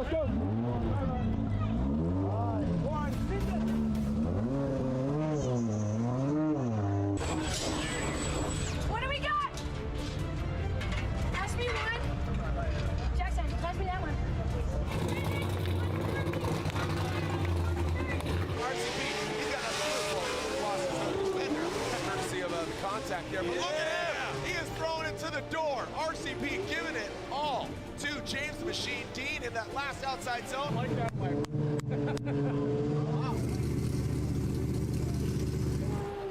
that. There goes Frederick Oswald out of LZ. He now is applying the pressure. Is it too much? No, it's not.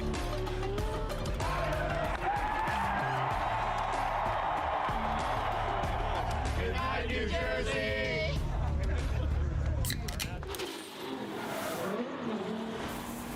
Well, a great installment there of Kevin's Corner, and it really did highlight, and not to sensationalize, but glad she was okay, Shelly Hansen, and how that dirt can just grab you and flip you. So Cameron Sorensen, unfortunately, with going into the dirt, not only did it go in and spin, but his tire DB'd, and that was under his own power. So this is an advancement for Kaufman due to Cameron Sorensen DB'ing. You're not allowed to repair a DB'd tire. He didn't have contact with anybody else. He did go off course, so that's basically an injury to his own vehicle. So Kaufman will get the advancement into the Final Four. Congratulations to him. Right. Unfortunately, even though Cameron is out here and not advancing on, he is into tomorrow's main event, advancing from the 16 to the 8. But that's as far as he goes today, but it's all about making the show tomorrow.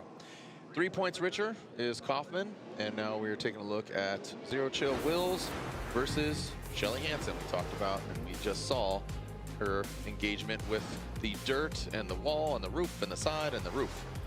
So, yeah. Yeah, we're just, I mean, I know we're only in seeding right now, but these battles, I mean, makes me excited for tomorrow. Like, we're going to see some real heaters. Even today, I'm excited for this one, too, because Shelly, these guys are no pushovers. And gal. Yeah, and gal. We have a few females in the Prospec competition. Amanda Sorensen, as well as, what else do we have? Kelsey Rawlings.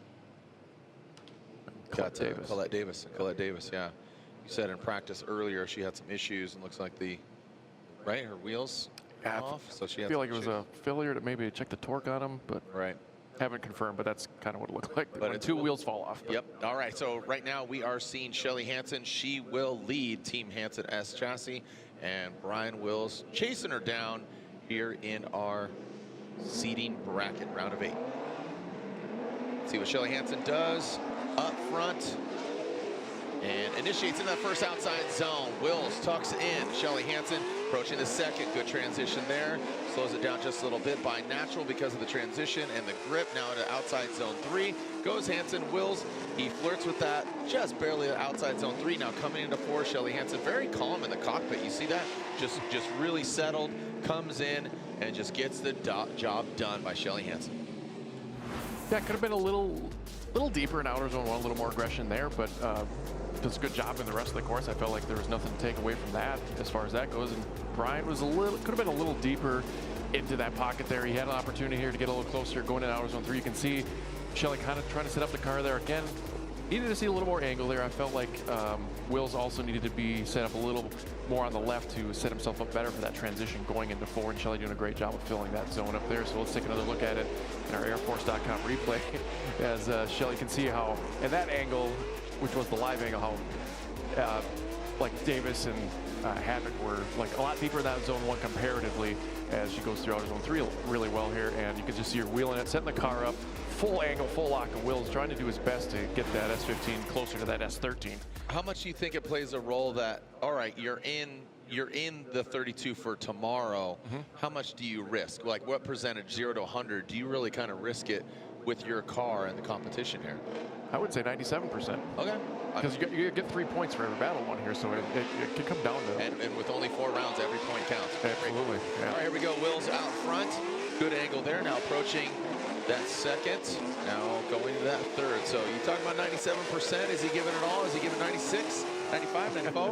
Give it 3, give it 25, 25. And here we go into that last outside zone. Wills and Shelly surges an attack. Kind of a interesting approach there.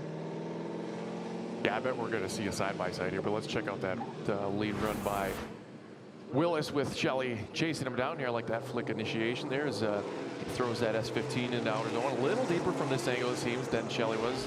Good transition there. Throws the car using all the angle. You can see the kind of the difference here. We'll see if we get a side-by-side and how much more angle Wills has there. But I think Shelly was in a better position here on that transition, but didn't quite execute it as well as she needed to gain that proximity early in that outer zone 4. So let's see what the judges say. Let's see what the verdict is. Hansen and Wells entering into the chat room, and who will advance on to go against Kaufman in the final 4. Here's your BC Racing side by side. Oh, thank you.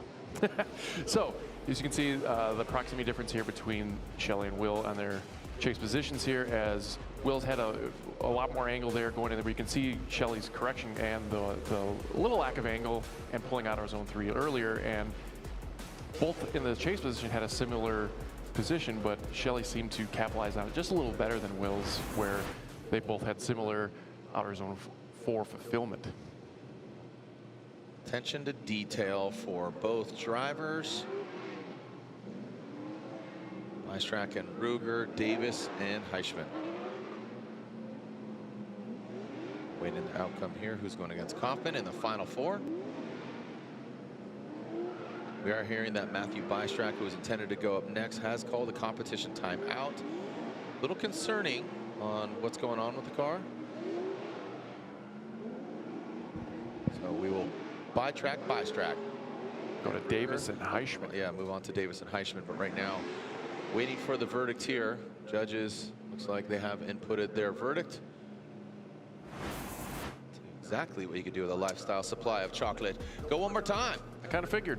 Yeah, it was just mistakes on both sides. Both good run, but just had those little nuances, that little attention to detail of being on the outside, looking in, approach on that last outside zone. You highlighted those, again, some really good moments, but overall, refine it. Yeah, let's clean it up. I think they'll both now have some new life and see if they can improve. So now we got Mr. Adam Heischman. Yeah, is he up there? Yep, Davis and Heischman. He's gonna, Adam Heischman, Jack Davis. Awesome. So like another, we're only in the seating bracket, but I'm excited. These are some heavy hitters here. Guys were a bit more clinical on their previous runs in the 16, and now here in the 8, Heischman out front. Let's see what he does into that first outside zone. Jack Davis tucks in. A lot more confidence, trust fall into that Ford Mustang. Look at Davis in that Deutschwerks BMW.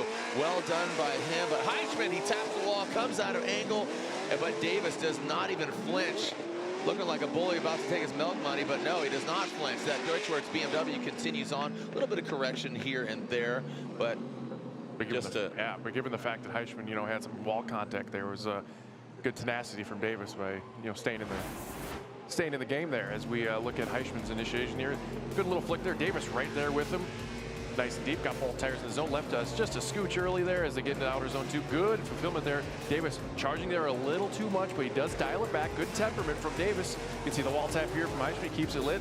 Does a little correction there with the left foot brake, and Heischman does another tap there in outer zone 4. Good fulfillment there also with Davis right there behind him, kind of showing his temperament as he's driven the series a little bit. So here we go as Heischman gets thrown there. You can see Davis coming out of the smoke there as they go through outer zone 2 and putting on the pressure on that Mustang. And you can see again, Davis getting into that wall a little bit. So since that is an independent collision of sorts, that's going to be a little bit of an infraction on that lead driver, since and you got to commend Davis for showing his temperament there in the chase position and not letting him waver as much. So let's get Davis the clean air in that BMW, and the Mustang gives chase of Adam Heischman. Yeah, as you said, kind of an exciting battle there. So both of them hitting, tapping the wall. Davis had to back down a little bit here. So Davis now with the clean air, the sun's out, guns out. Get blinded by the smoke and has turned down that filter. Jack Davis goes in, and Heischman, he tucks in, shredding some back bumpers, shredded, bro.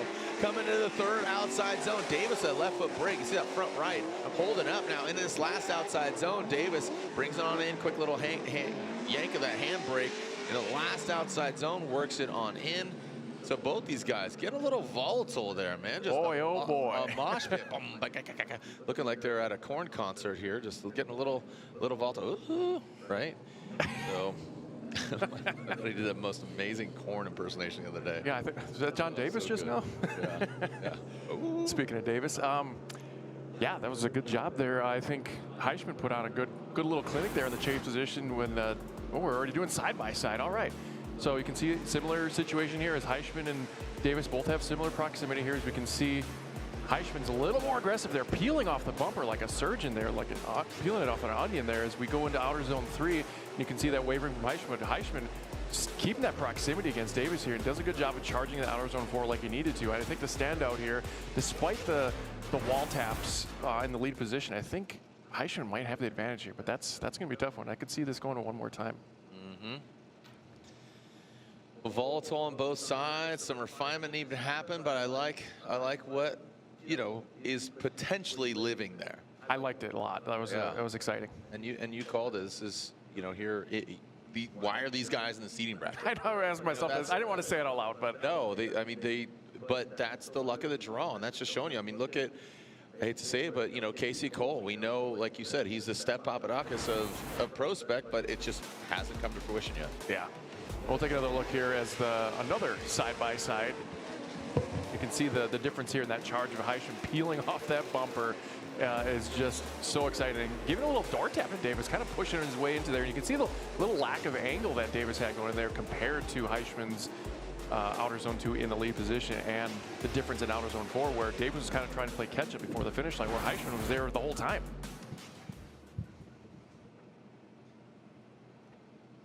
So waiting the verdict. What do you think? God, don't say it. I can't. No, you can't. Can't. The verdict's not in on the judges. And it looks like we might get a verdict here. Can't see Mr. Marin's. I think, again, talking about the judges here, I rode in the road to the event today with the 3 judges, and I believe Reese Marin is the first Formula Drift judge. And he did it last year, a 3rd place podium, but first ever to get a victory as a standing Formula Drift judge in a drift event.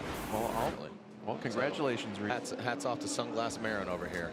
One more time. And one more time, once again. So this is a one more time due to some good moments, but I think just really leveling up. And yeah, a little sloppy Joe, but just let's glaze that over, put it back in the oven, see how much sweeter this thing could be. Yeah, I feel like if Heischmann didn't have those, like I think he would have sold that battle if he didn't have those tiny little wall taps. But that was good on both parties. It was really exciting. Keep in mind, Bystrach just did call his competition timeout, and if you call a comp timeout, or I should say anybody that calls a comp timeout today, you have one for today, and independently you have one for tomorrow. So use one today, use it and lose it, because you have another one on game day. Yeah, and so just getting in here, Bystrach had a supercharger belt issue, so hopefully that doesn't come into play now, because that can be... Or do it now as opposed to tomorrow. Because he is in. Yeah, that's true. Good point. Do it now. Let's get them points, too, so let's go now hard. Or forever hold your teeth. Talking about belt teeth. Belt teeth? Yeah. I don't know if that belt has teeth. I just thought it was cool because it did sound good. Yeah, that's it. I'll give you that. Yeah. Tighten your belt. Phonetically. Tighten your belt.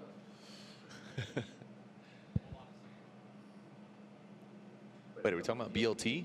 I thought we were talking about Orion's belt. Yeah. Orion's belt. Constellation across the stratosphere and the stars. We've got a little flare launch here. We're gonna get these guys going here shortly. And it looks like we are clear to send.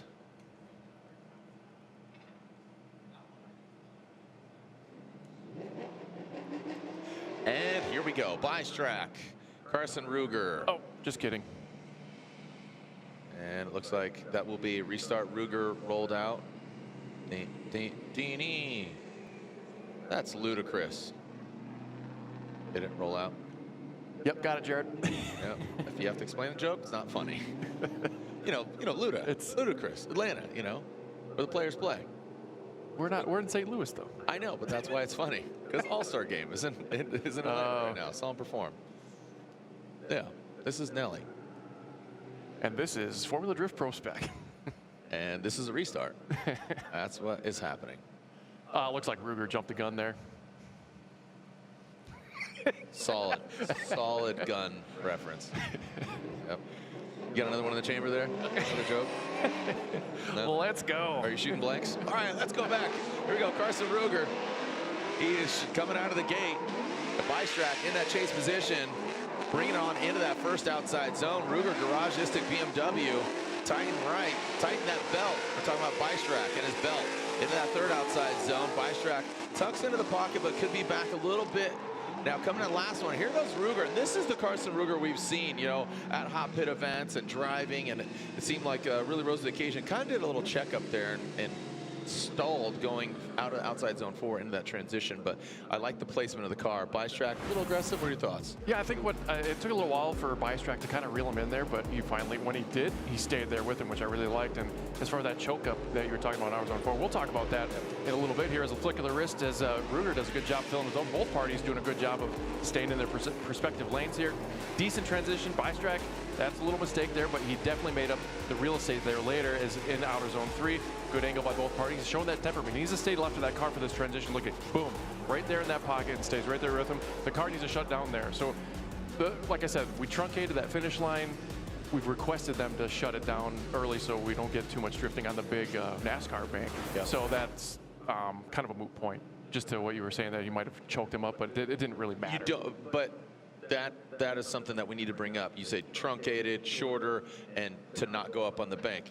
That could come into play because we've seen some pretty sensational accidents going into each other. Don't unwind, go into the other car, do those things.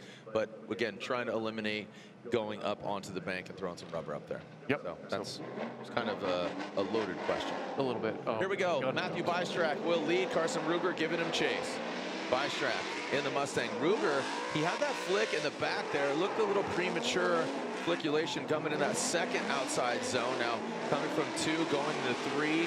That Ford Mustang, and a lot more comfortable up front with that clean air. Now into this last outside zone, look at Carson maxing out the angle and really scrubbed a lot of speed there. Bystrack looked a lot more comfortable, so I agree. You know, both of them had good lead runs. I would say the chase run is where both of them just need to tighten it up.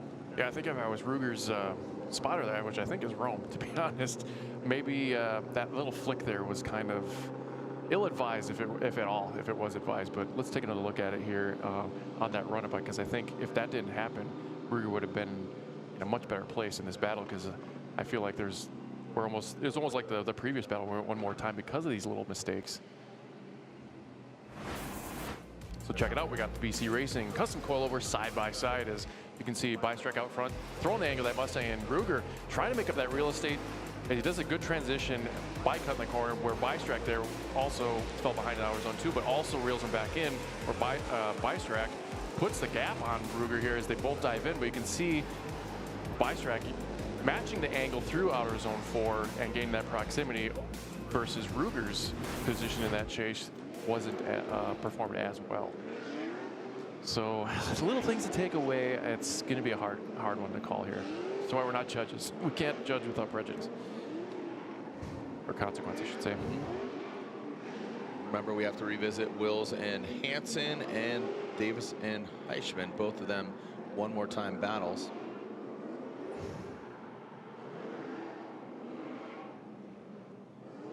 We will be seeing later on today our pro seating bracket. Thank you to our hardcore fans showing up today. Yeah, that's you. Thanks for joining us here. Saw the mother ducker in the building and saw these hardcore fans skipping work. Guess what? You don't have a job tomorrow, so don't bother showing up. Just show up here to Formula Drift. Carson Ruger, Matthew Bystrack slide him right as Bystrack gets the victory. Judges, real quick. Yeah. You could just shout it out to me. What was the deciding factor for you guys? Bystrack getting that victory, Reese. Really good proximity. Good proximity to the chase. Carson had some mistakes here and there. Bystrack a little more dominant. Had better lead as well. Okay, so collectively, Bystrack a little more dominant in that position, and you can see Wills and Hansen and Davis and Heichman both one more time battle. So deciding factor, you can see a winner on either side of the grade 8 here in our seating bracket. Often against one of these drivers. Wills or Hansen. Hansen will lead once again. You can see the lights on the side of the gantry. Once they extinguish, the lead driver can lead. The chase car can leave before the lead car. But it looks like Shelley jumped or rolled. Might as well jump. Either way, don't go ahead and jump. Too soon. House of Pain right there. Jump around. Back it up, back it in. Let me begin. I always think of the Limp Bizkit version for some reason. The one he did in Woodstock '99. No, the jump. That. Oh yeah. What is that? Does he have? He did it in Woodstock '99. Okay. Anyway, so no. You were in diapers. I'm joking. I know you're not that young. Just ripping you. Here we go. Back to the action. No jumping here. No bounce house. Just a good time. Shelly Hansen across the nose of Wills. Look at Wills, that straight line approach. Just drops into formation. Yes, sir. And Shelly Hansen unfazed out front.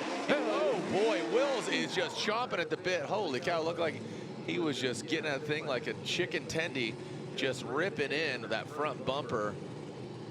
Again, zero chill Wills. Nasty habit. Boy, she just... what do you think? Man, that's... Yeah, just a little too much aggression. Like, we recall this battle was so close. Ridge, by the way, he's keeping it cool in 100-degree temp. Oh, he's... Oh, look at the highlighter. That is a match of Shelly's delivery there, but look at that awesome flip. We lost Wills in the smoke. Does a great transition here. I think he was just trying to overpower his car, taking out too much angle to get that proximity, and when those two front tires line up like that, it always spells disaster. The buzzsaw. Little handbrake from Will there as he gets into formation there through outer zone 1, and then does a great job here transitioning across the rear bumper, that S13, but then gets too far into the pocket. And I think he really wanted to show up, but then, like you said, he was a little hungry and bit the front tire out of that S13 of Shelly Hansen. So, without ascertaining the fall, I'm fairly certain they're putting that on Wills. So he'll be at a deficit here. Looks like they're going to turn it around. Said that very confidently. I mean, that's what your assessment is? That's just like your opinion, man. It's just like your viewing. That's what you saw with your eyeballs. My micrometer.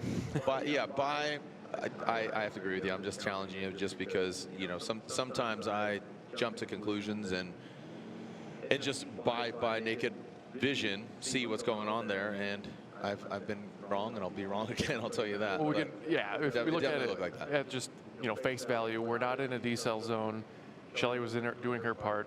Willis came out of nowhere and took a chunk out of that car. I did my part. I did my part. Wills did it. So Shelly Hansen, she's back there. What's going on here? Is she going to inspect the vehicle? Potentially. She's dabbing out. She's pulling in, pulling out. She would get a 10-minute if they, because it's an incomplete run, right? So well, then drivers would need to say. Oh, okay. Race controls. He's got his feathers ruffled, but just like the wing is ruffled on that S13 of Shelly Hansen there. Have we dictated who's at fault? Chase car. So Wills is at fault. So this would mean Shelly Hansen would get a lot of 10-minute. Now would get the hands on the car. I think it's the right move to do, but keep in mind she does have an advantage.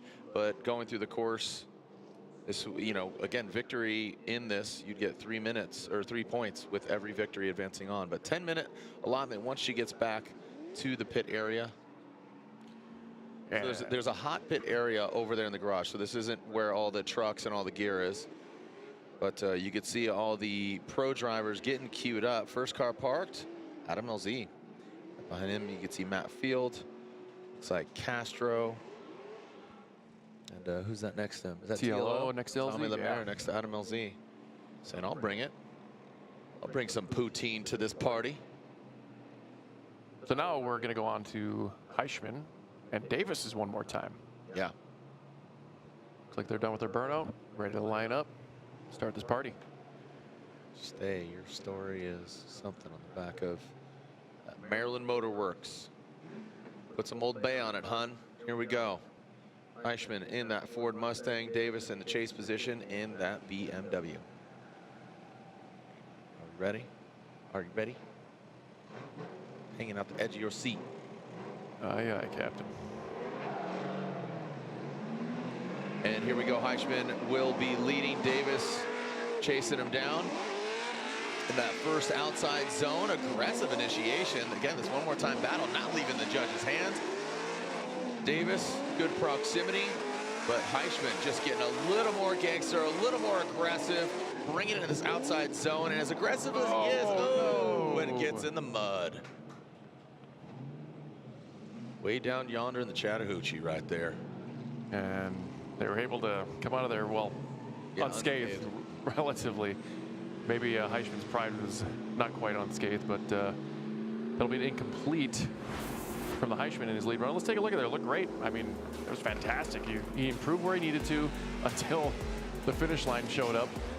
As you can see Davis getting right in that pocket, is going through outer zone 2. Heischmann doing a great job here, pouring on the angle, getting good proximity to that wall, a little left foot braking, and Davis right in that pocket. Look at the transition there, dives in, but you can see that just shows the temperament from Davis as he literally mimicked the spin out. I don't know if you could do that as eloquently as he did. So, taking a look here as Heischmann brings it around here, and that you can see the left foot brake. That might have been the mistake there, or he just came in there just a little too hot. You can't park there forever, but we'll switch these guys around, and now Davis has got quite the advantage over Heischmann here. And remember, this is all, not all bragging rights, but there are some points on the line here for the seeding battles. Yep. Continuing on is what you want to do. So Davis will now lead, Heischmann giving chase.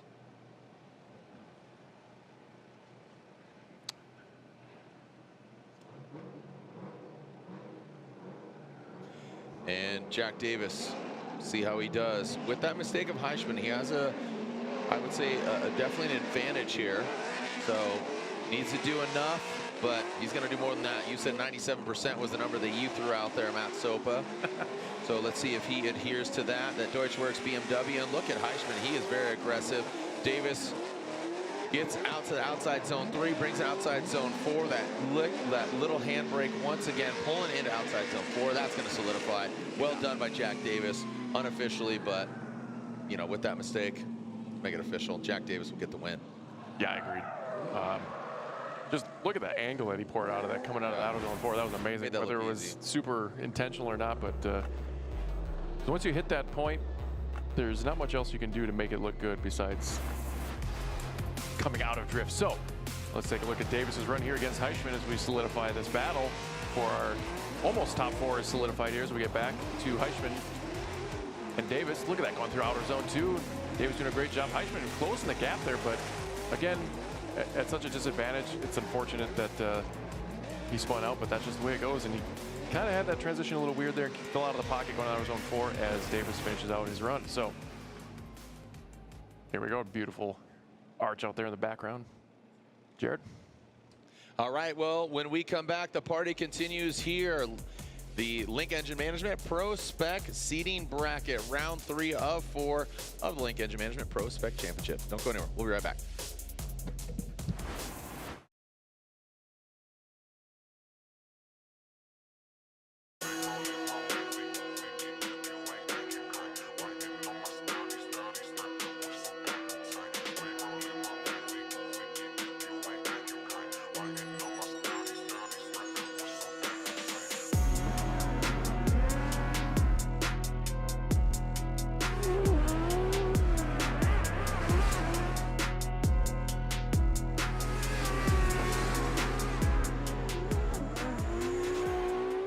ECU, let's get it. We got the spiciest K-Series built. Supercharged Ford Eliminator engine. Oh, good old SR20. Blink Monsoon is so rowdy. Naturally aspirated, 1,000 horsepower, LS-based engine. And then we're going to add nitrous on top of it. Running an S54 controlled by Link ECU.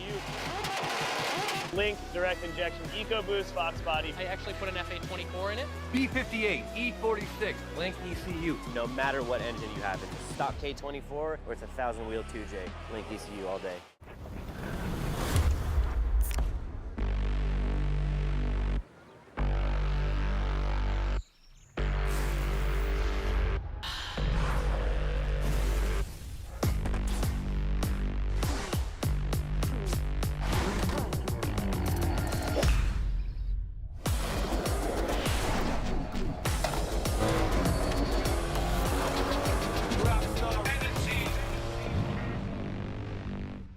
These are my race treads for going the distance.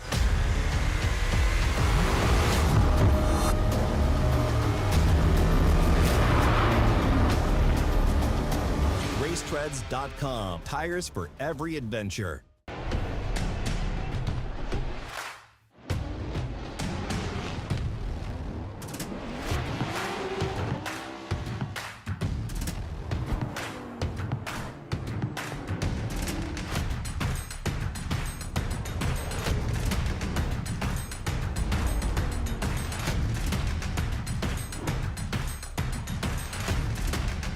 GT Radio. Experience ultra high performance.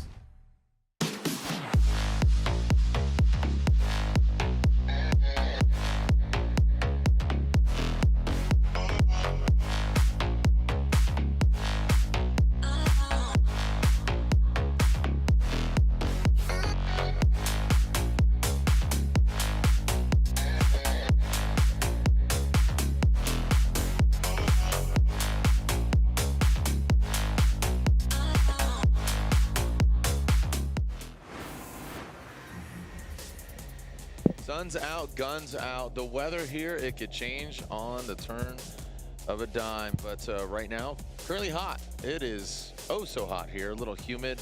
You're seeing the storms. Our thoughts and prayers are out to all those enduring some crazy weather here, from the floods in Texas to, you know, we saw lightning in Jersey, tornadoes across Wisconsin. So just hope everybody stays safe out there. It's some crazy weather going down. Yeah. Pretty unimaginable. I think we were like basically in a classified tornado that last round in E-Town. Yeah. Oh, it was? It came out officially? Yeah. So, bonkers. Yeah, this, you know, I feel like it's every other season where it's just weather heavy. You know, Right? like it will come out unscathed, and then one season we'll just have a little more volatile action. And we've had, you know, one of the most volatile was here in St. Louis many moons ago, but I think Jersey really jumped the shark on that one. Jersey, I think, jumped up, and it's not a record you want to keep, but that Jersey weather and what transpired there. But what was good about it is just like the Phoenix rising from the ashes, it seemed that it ended up being a really fantastic driving event overall, given given the scenario. Jeff Jones' car looked even better. Right. You know, him and Forsberg and Jackson, we went on a Duffy in Newport, and Jeff was like, yeah, dude, my car looks even better. He had a great attitude about it, and he really does have a great attitude. Speaking of attitude, here, this is what we're looking at this is the second run of this Wills Hansen battle. Hansen, Shelly talking about her husband Rudy driving in pro, and contact there. So looks like Wills and Hansen, the second portion of this battle. Wills gonna drive aggressive. When he dials it back, it seems like he makes these little nuances of mistakes, but looks like when he goes 100%, he dials it in. Now he needs to put on one heck of a run and maybe force an error by Shelly Hansen.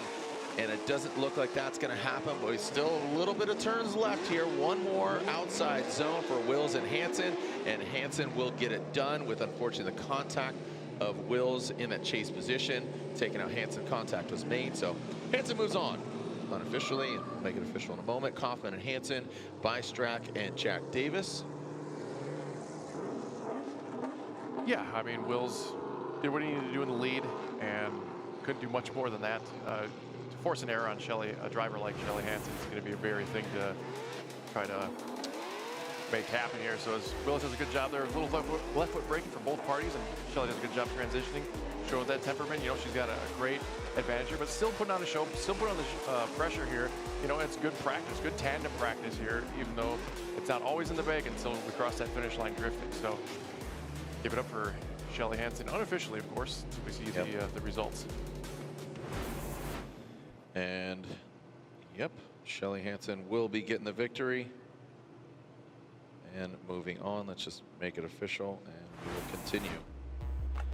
Slide him left, and there it is. Hansen gets the victory. Will be going against Kaufman. On the other side, Bystrack and Davis. Yeah, Shelly, let her cook. Speaking of cook, you were just at a Goodwood, weren't you? What is the relationship there of cooking and Goodwood? That's how we're focusing on anyway. Okay, great segue. Speaking of Goodwood, ever heard of Badwood?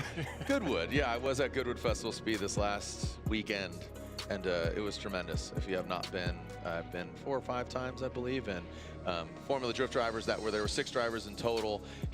Names you haven't potentially heard of is Bagsy from the UK, Axel Turbo, a 3-rotor Volvo wagon, Bagsy with his LS single turbo GTR.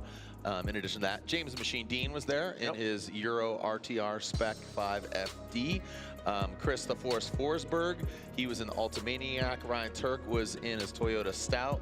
And then, who was the other one? Mad Mike Wadette. So, Goodwood Festival Speed, Thursday through Sunday, 4 days. It was amazing. We sent it as it was a really good time. Speaking of send it, as Bystrack throwing us helmet. And yeah, so again, we had those 6 cars, an absolutely fantastic event, and Turk threw down some amazing runs. He really, that Stout, right? The Stout, the 3S GTE powered wide body, 66 Stout. Ultimaniac always delivers 1,200 horsepower.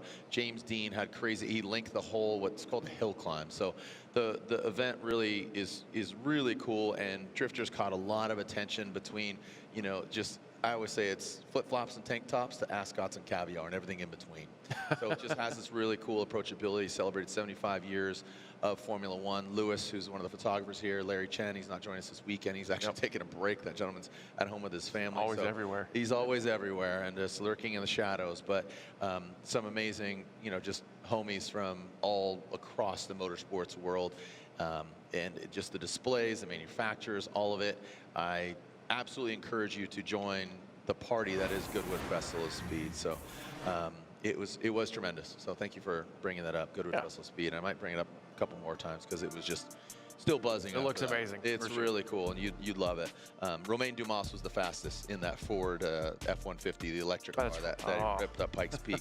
Keep in mind that each seeding win is 3 points and a better chance to get out of seeding and to get locked in the top 20. That way, as we're talking about, why is Jack Davis here? Well, he's not in the top 20. Once you get into the top 20, you're solidifying your position into the next round. There's only one more round, so fight for your right to party into the 32. Yep. Hopefully he can get out of that, I don't want to say curse, but you know, position. He'll get a little less pressure on that final round for him in Utah as they warm up those GT radials.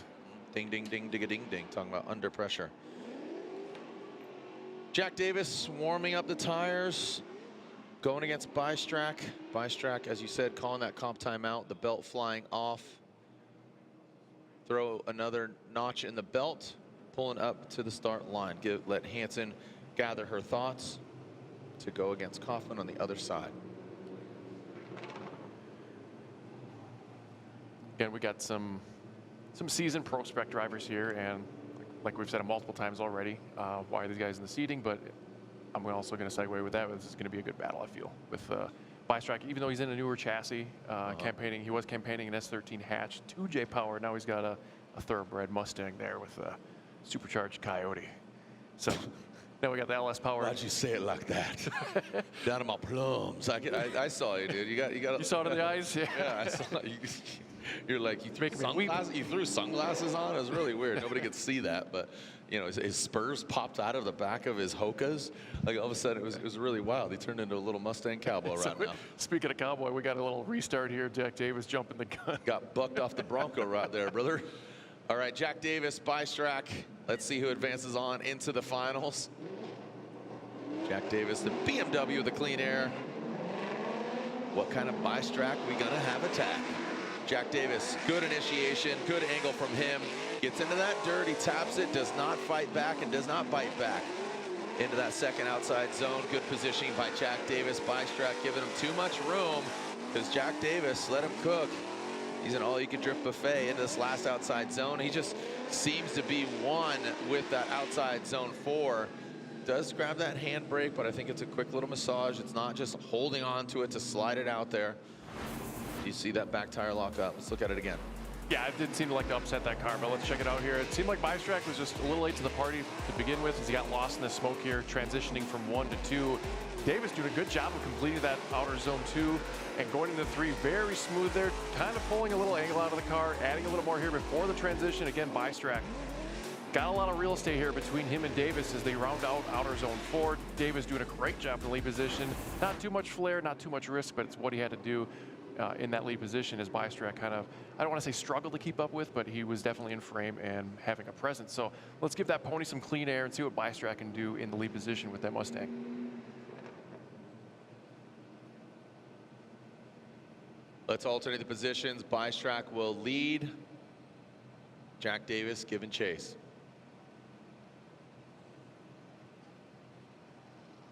Hush falls over the crowd. We're Bystrack and Davis. Who shall advance on? The silence is deafening. Not when you talk like that. Literally. This is like a murder mystery party. It was Colonel Mustard in the library with a candlestick. Oh. That's what it was. was at the lead pipe. I was at Goodwood. This is what happens when I go across the pond. A bit of tea and crumpets, 2 lumps. Ice, bro. We need to put ice in drinks. And then went to, actually Connor Shanahan, Amanda Sorensen and I went to McDonald's. Drinks, like 1 cube. It was like warm soda.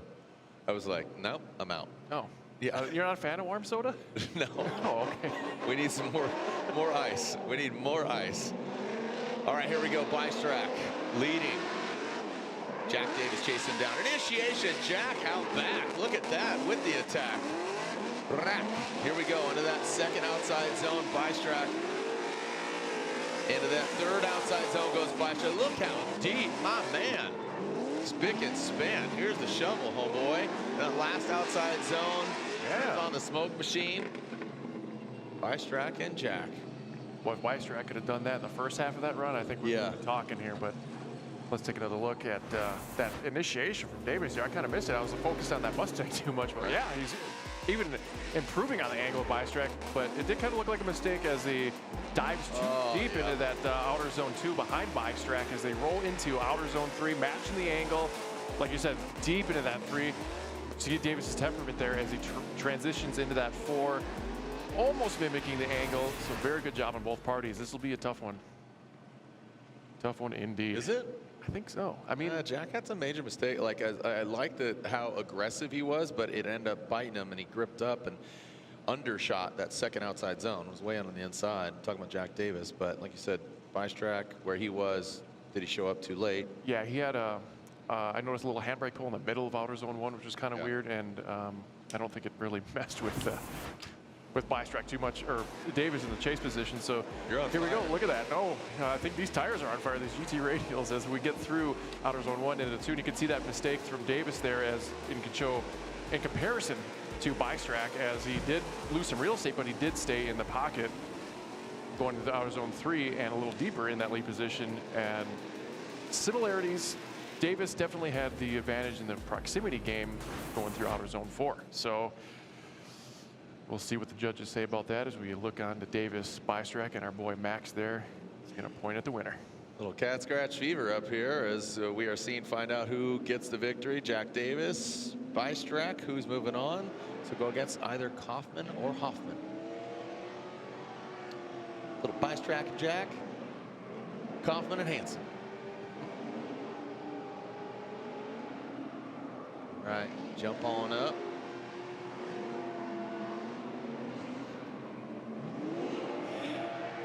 Orchestrating our next battle, jumping on in, getting nuts up here.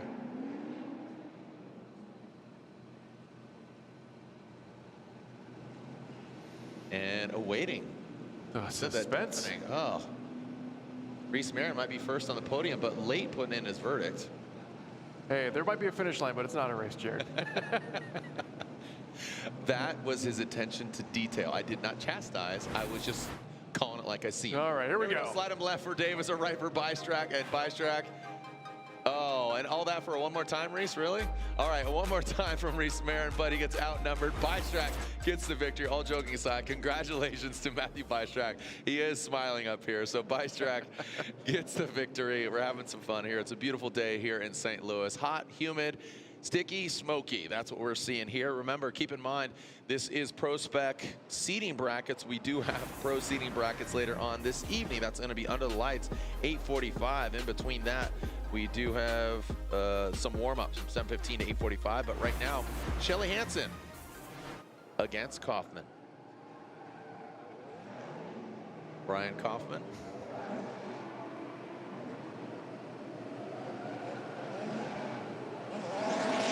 And Shelly Hansen will be leading. Kaufman chasing him down. Kaufman finding himself here. This has got to be a good confidence booster.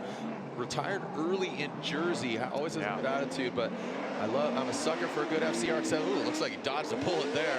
Or not so much the bullet, but Hansen's S13 front end now coming into the second outside zone. Shelly, she finds herself in it. Kaufman, need to see that overhead view. Didn't see how deep or shallow he was, but Hansen, she just running her own game right now. Kaufman, just as I was bigging him up, looks like he comes a little bit down there on those outside zones, but Hansen Stands and delivers like. that was a kind of a interesting transition Shelly had between 3 and 4. She looks like she picked up speed versus people trying to slow down. So let's check it out here in the eye of the sky here as Shelly does a good job filling out the outer zone 1. Kaufman get a little lost in the smoke. He does fall behind there a little bit, but he doesn't jump in front of the pocket like he should. He's showing his temperament there in his freshman season at Prospec as Shelly blasts through outer zone 3. You can kind of see that car accelerating after the transition. So it's not exactly what the judges want to see in a transition. We want to see them just like committed and then slow that car down after the transition. So you can see another look here. You can see Kaufman coming out of the smoke with that FC. As we're getting through outer zone 2 pretty good. He's trying to close the door here. Shelly did a great job. She's pouring on more angle than she has in her previous battle. And I like to see that little improvement there. I don't know if her spotter heard me or not, but look at all the angle in that 13 coming through the outer zone 4. And Kaufman right there in the picture. Let's give that FC some clean air. See what Ryan Kaufman can do in the lead position with Shelly in chase. Maybe. Kaufman's back there. Oh, we got a little spill in aisle 3 here. Okay. There's some little dab will do ya. Yeah, put a little dirt on it. Nothing will hurt you. Thank you. Just checking it out. Max doing a little. Is he doing a line dance right now out there? A little boot scoot and boogie. A boot scoot boogie. It's got to be hot in there. Some have the cool shirts. Definitely nobody has aircon. No leather. No vented seats. But some of the drivers choose to run what's called the cool shirt, where it's a tubing system that actually just winds through underneath their race suit. But if you don't change that water out, it's just bath water. Yeah. You're just in this little encapsulated in a jacuzzi. Yeah, so we just got a little baby sand trap there in the start. All right.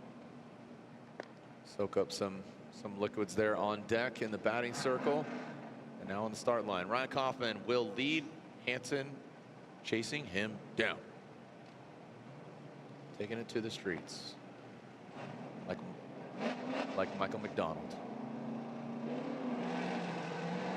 See our yacht rock party go down, setting sail. Kaufman ripping away from the start line. Shelly Hansen did not RSVP to this party. She is late, fashionably late. Now comes up to the side, now has to back down. Kaufman pulling away that Taxi Garage FCRX7 into that third outside zone, and now approaching that 4. Let's see how he manages. Yes, sir. Wow, love that. Gets into the dirt and throws it up, but continues on. And that'll be obviously that'll knock him down a little bit. A deduction in his result, an infraction. Thank you, Kemp. In the dome piece. But yeah, we got to see that live overhead. He was so close to hitting that cone, but he was just like a rocket out of that thing. Look at the bus length he put on Shelly Hansen there as he goes through outer zone 1. Could have been a little deeper. Shelly does a good job of cutting the corner. Eloquently as she struggles to keep up as Kaufman puts on a smoke show here as he goes through outer zone 3, a little left foot braking, and Shelly still continuing to try to reel that FC in as he gets through outer zone 4 and does a little mistake there, dropping 1, not 2 tires through the finish line. So that's going to be a bit of a mistake. I love the commitment there, but the car just didn't have the forward bite to pull out of it completely. And like we said earlier, it's 3 tires off will deem it incomplete, whether you're in the chase or lead position. Looked like he questioned his line. You saw a quick little correction outside zone 4. You saw a quick little correction, which I think he was going to be on the asphalt and he was fine, but just that quick little correction threw him off. I felt like if he just stayed committed into the throttle, he probably would have pulled out of that. And that might be the deciding factor between him not being in the finals. But he came in with that backhoe FC RX-7, dug a ditch. Didn't know Mazda made landscaping equipment. Yeah. The FC, the F-cap. But look at the gap difference. The Shelly was almost not framed there as we get through outer zone 1. And you can see the difference in proximity here and the transition and Shelly's mistake there, trying to make up ground there as we round out through outer zone 3. You can see trying to match the angle and Kaufman, put on a little more pressure here in the chase position versus Shelly's position in the chase. As we finish out those battles side by side, you can see Kaufman's mistake there in the lead position. So mistakes on both sides, Jared, will be enough to waver the judges one way or the other. Not our call, but we'll definitely tell you about it. Nope, we will. This is not our call. Looks like our judges are tapping their pads. Tap that app. Waiting for who is going against Mr. Bystrack, Matthew Bystrack, slide him left for Hansen or right for Kaufman. It looks like Shelley gets one vote, a one more time, and a one more time. So Hansen and Kaufman, and Vernon siding with Shelley Hansen, the other two judges saying uno mas.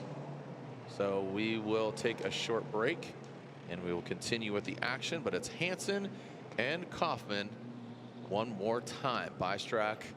So we'll take a short break, and when we come back, somebody's gonna make the finals. Who will it be? Kaufman or Hansen against Bystrack?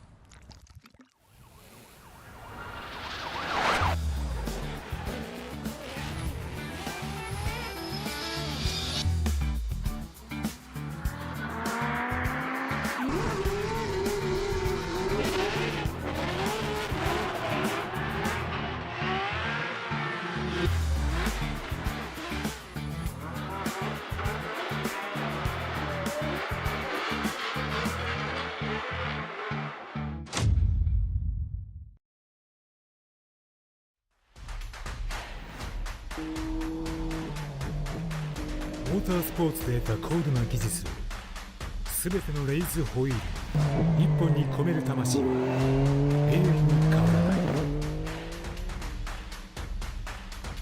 ビヨンド・ザ・レボリューション。ザ・コンセプト・イズ・レーシング。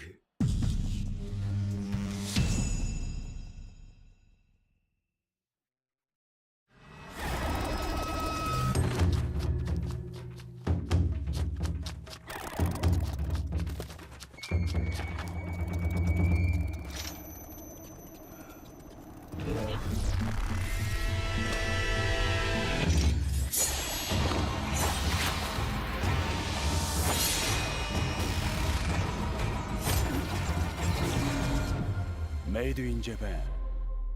Breed.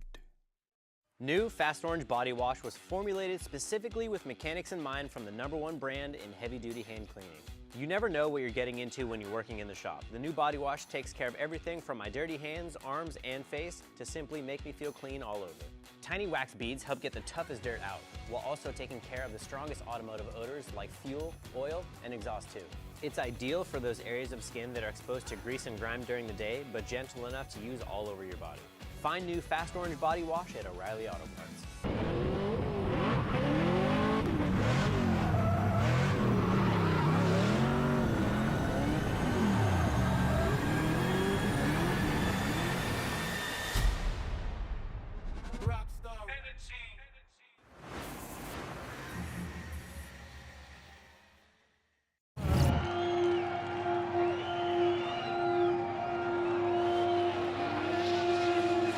Making history at E-Town, actually off track, first ever of its kind, a wedding at Formula Drift. They come every year. They've been coming for the last 7 years, and they jumped through a lot of hoops, and everybody was on board for them to have it here and have Rome here, and the announcer's going to be the preacher, and then she wants her dress to be ridden, no apprentice here. So Anthony and I, we've always been huge fans, and Anthony actually turned me on to drifting when we first started dating. And we both fell so in love with the sport and the energy and just everything about drifting.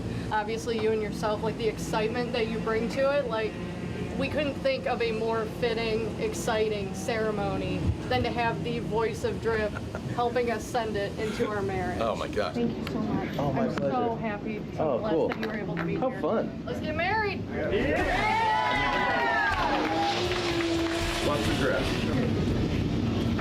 Man and Anthony, are you guys ready to get married? We are. We are. Do we object? If you do, no.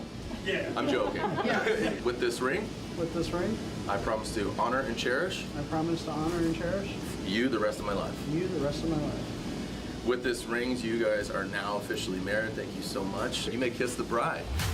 Yeah!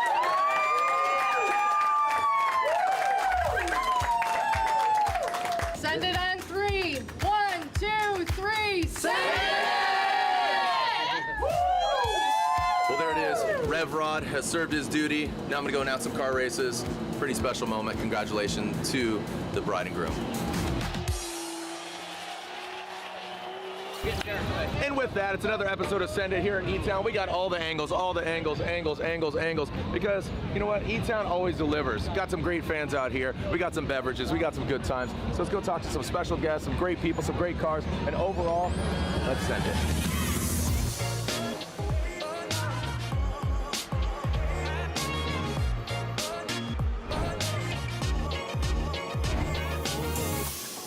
Dude, the E-Town car shows always deliver.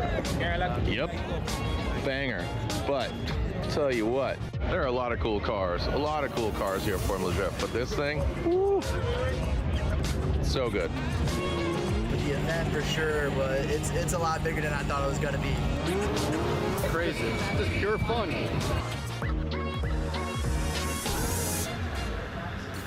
So what are the refrescas? Is that even real? I'm gonna go get a. The one I don't use, so I don't care what happens. I'm gonna get a Taco Bell refresca. I'm gonna put it on your tab, Freddie. Please do. 2 hands, 2 drinks. You got it? All right, go. Cheers! We're at the Taco Bell truck here at FD New Jersey, and let's go and hand out some Rockstar Energy refrescas. Come here. What's up? Big T-Bell guys here. Which one are you thinking? I'll do mango. What do you want? Cheese. That's not cheese. Let me see that thing. That's good. Have it. There you go. That's mango. That's pretty good. No, you can have it. No. You think I got something? Maybe. A little bit. Tastes better when it's somebody else's drink.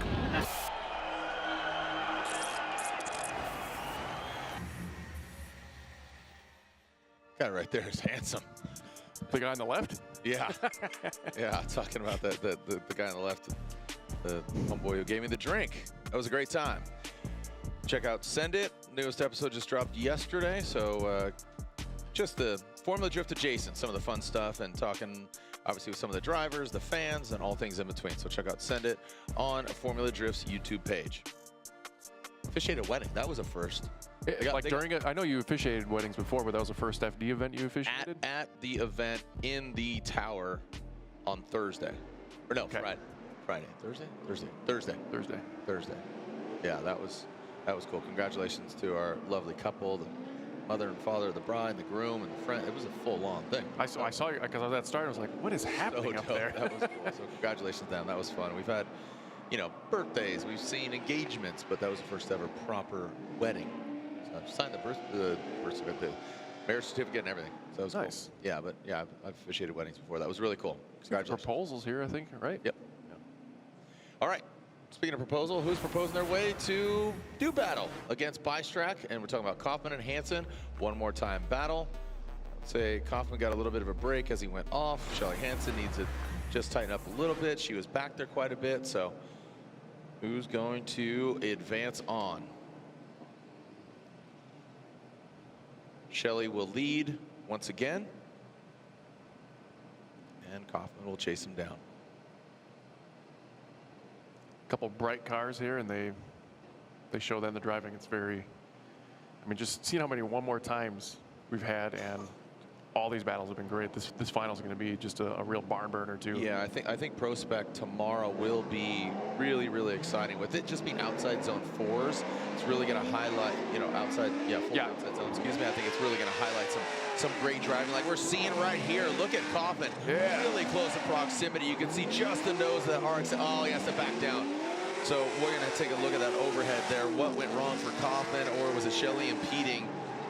And now, Hansen comes in, almost over-rotated that thing. Davis there. Onto it. Yeah, that was pretty fun to watch. Let's get that truth serum, the camera, the overhead, to really highlight both the nose of the highlighter S13 and Kaufman. He was tucked in, but on outside zone 2, shut it down.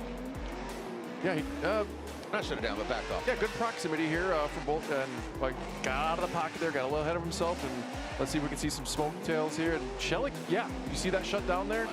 So I feel like there was a little bit of impediment there in the lead position, so Kaufman had no choice but to back down because he was already so close. And then here, gets a little opportunity to gain some proximity, but he was already kind of back in the chase position going through outside zone 4 that he was able to make up for it. So let's give Kaufman the fresh air in that FC as Shelley gives chase in that S13.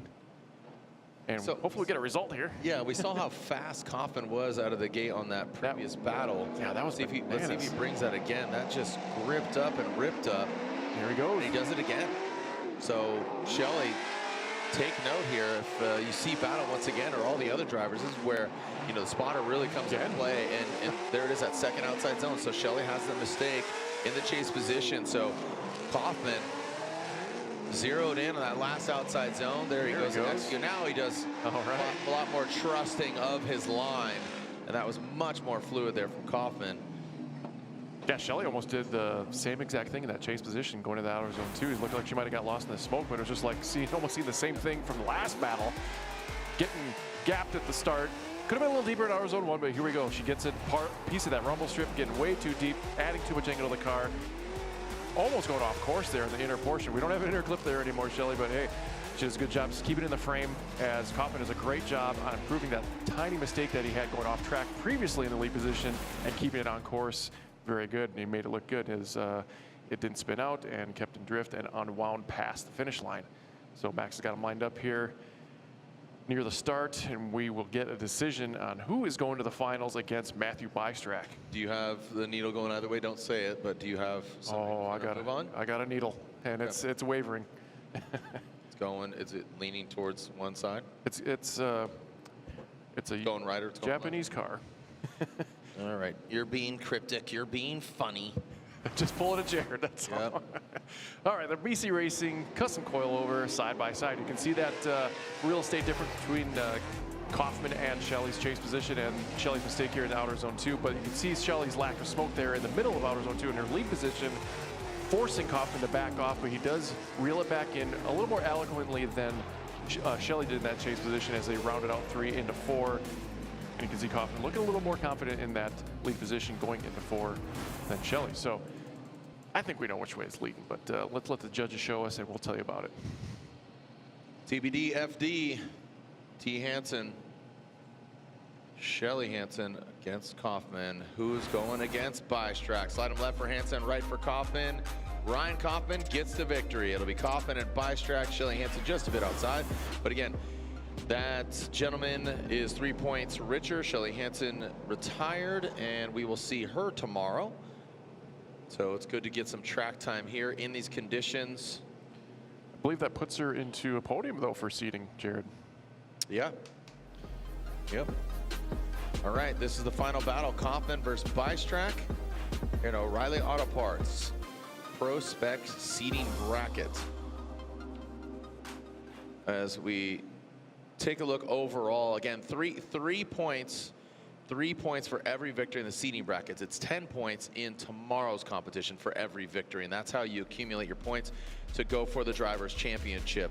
Now, Dmitry Brudsky, so as you can see, 70 points richer. We are 2 rounds deep, this being the 3rd round of 4 of the Prospec Championship. So again, 10 points for every victory in the actual game day, 3 points here in the seeding brackets.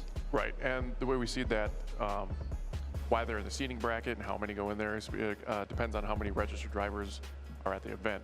So we have, so many. So we have a similar seating, or the same seating as we do with the pro.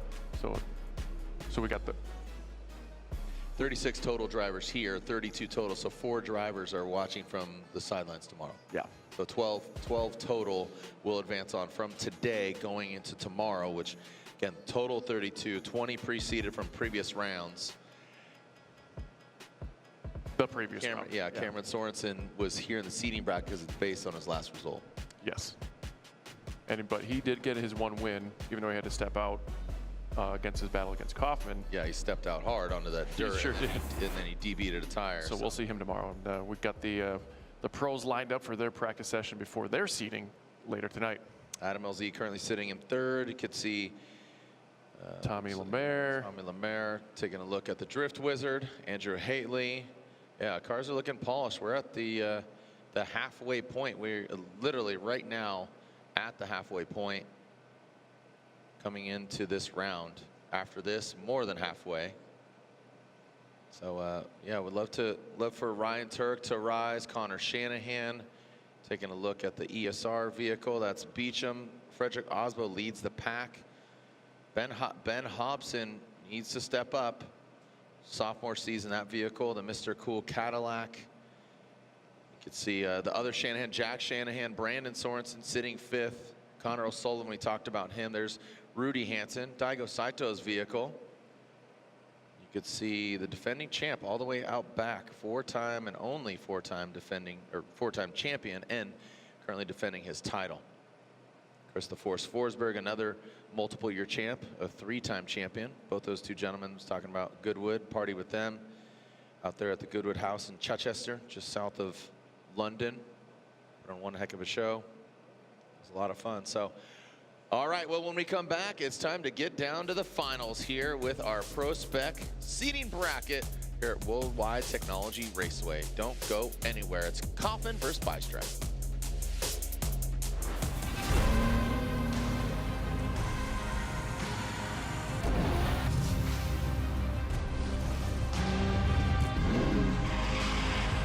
Racetreads.com. Tires for every adventure.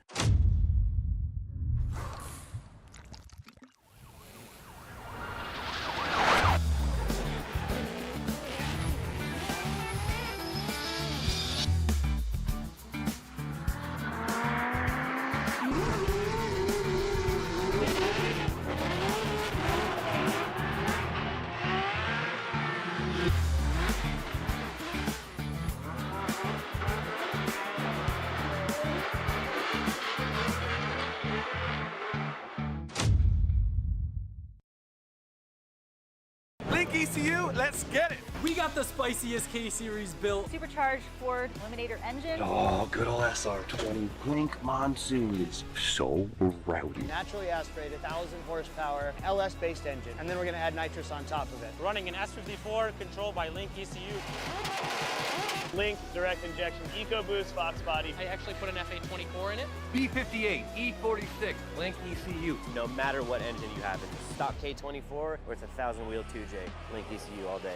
Welcome to Taco Bell. What can I get started for you? I'd like a 10-piece crispy chicken nuggets, please, and a Rockstar Energy Refresca. Pull ahead to the pickup window and try not to leave a trail this time.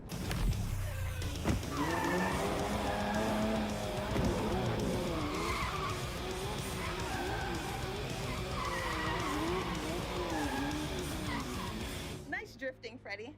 Enjoy your Rockstar Energy Refresca. Thank you.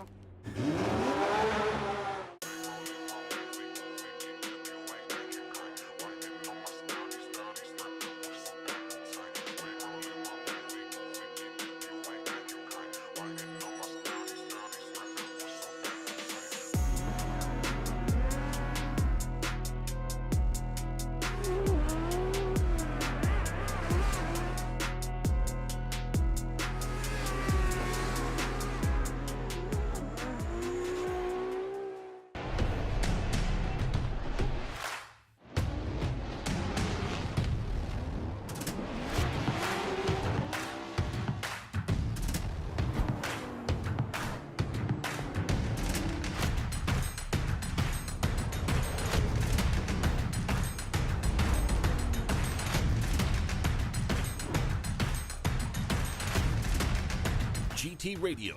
Experience ultra high performance.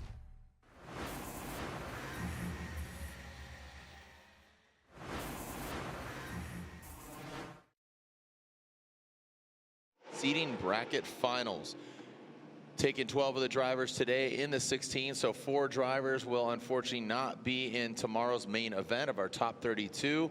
Round 3 of the Prospec Championship. Here just across, you could see the St. Louis Arch. Distance from Cardinal Stadium, walking distance, St. Louis Blues Stadium.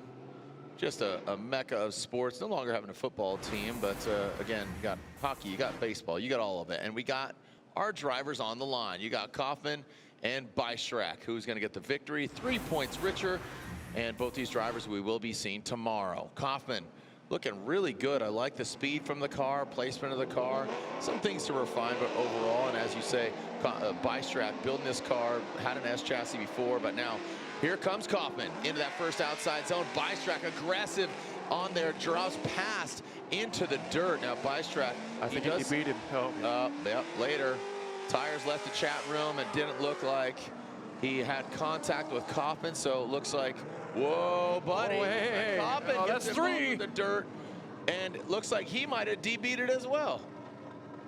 Get out of town. Yeah, you know what? Nobody deserves to win. Keep it on the track, kids. Yeah, that's what you get for having a final like that. I just said it. I'm like, oh, Kaufman might get the victory here. Bang, say less. So that was some dirt slinging from that Mustang. Yeah, dude, oh, good night. All right, so the fridge is frozen right now. In awe of what he just saw.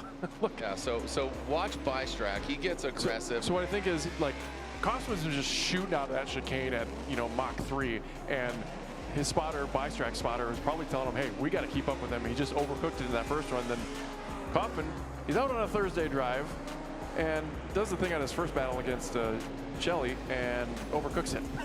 Like, maybe we can take another look at that later on, but you can see Bystrack trying to catch up, trying to keep that Mustang inside the pasture here as Kaufman leaves him in the smoke.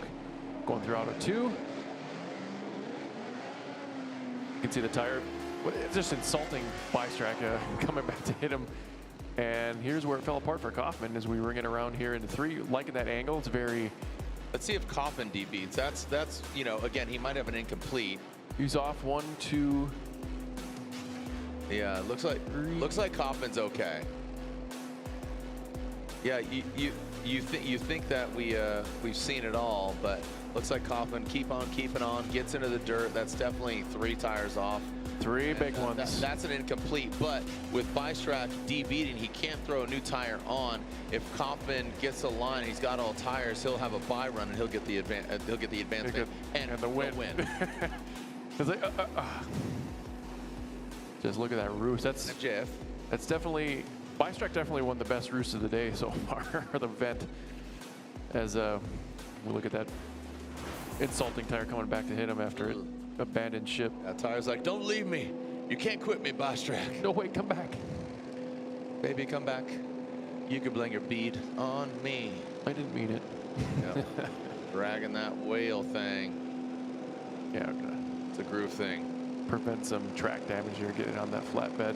Yep. All right, so Bystrack getting towed off. So he's for sure done. And Kaufman's at the line. So I guess this is a bit of a victory lap for Kaufman. Bystrack gets second, and as you said, Shelley with the best position, she will get third. Seating brackets, this is all about points, accumulation of that. Schedule. So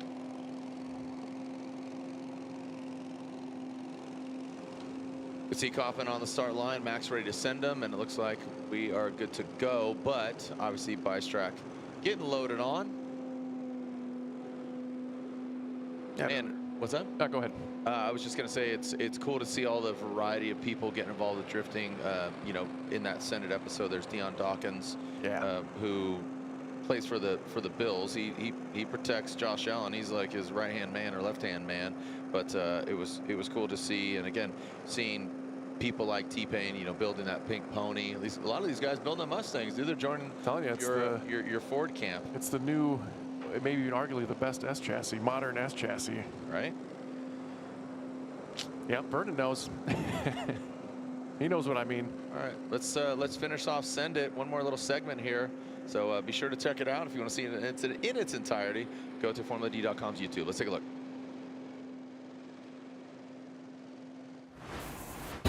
Right now, the fans are alive.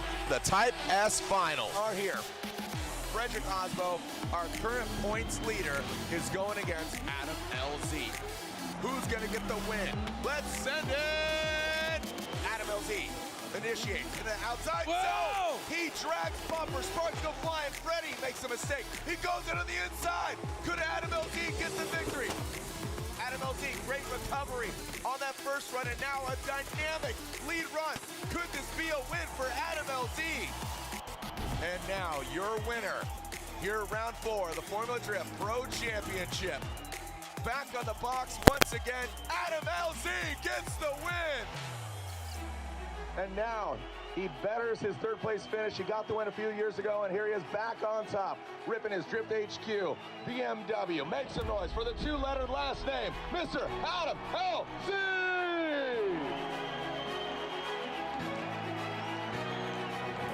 I grew up in the Northeast. This feels like my home away from home. So to have my friends here, my sister, my nieces, my nephews, all you guys cheering, seeing the stands lit up, like I wanted to put on a show and drive as hard as I could, and that's what I did. Thank you, Adam LZ. Your winner, Frederick Osborne in second, James Dean in third. E-Town, holy cow, Mother Nature showed up and so did the fans. Probably the largest podium and trophy ceremony we've ever seen. Adam LZ, unbelievable, but tell you what, the fans, the cars, the vibe, everything, man, so excited. We sent it here at E-Town. We'll see you in St. Louis.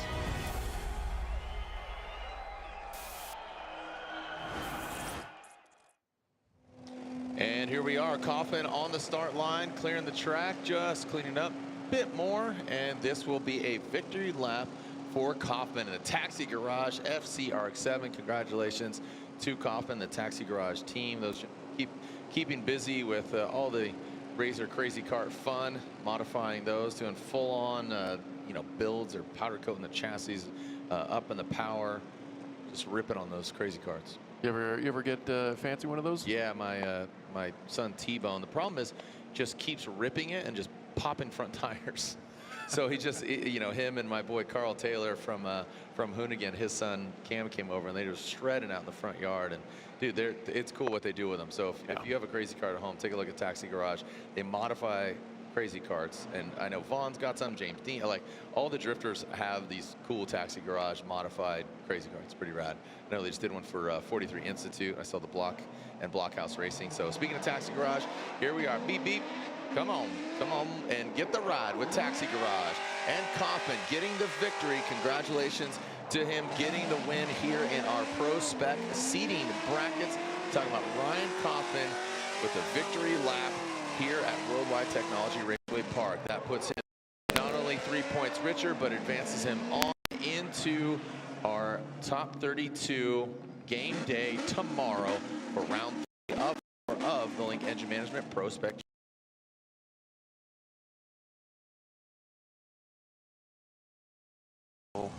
Tomorrow, see these guys fully battle. Little mistakes here, but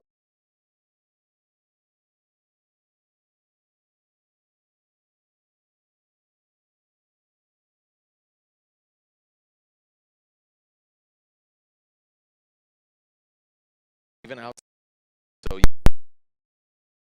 outside zone 4 could have some suggestions. So, yeah. Check out Ryan has Insta. That's right, on Instagram. So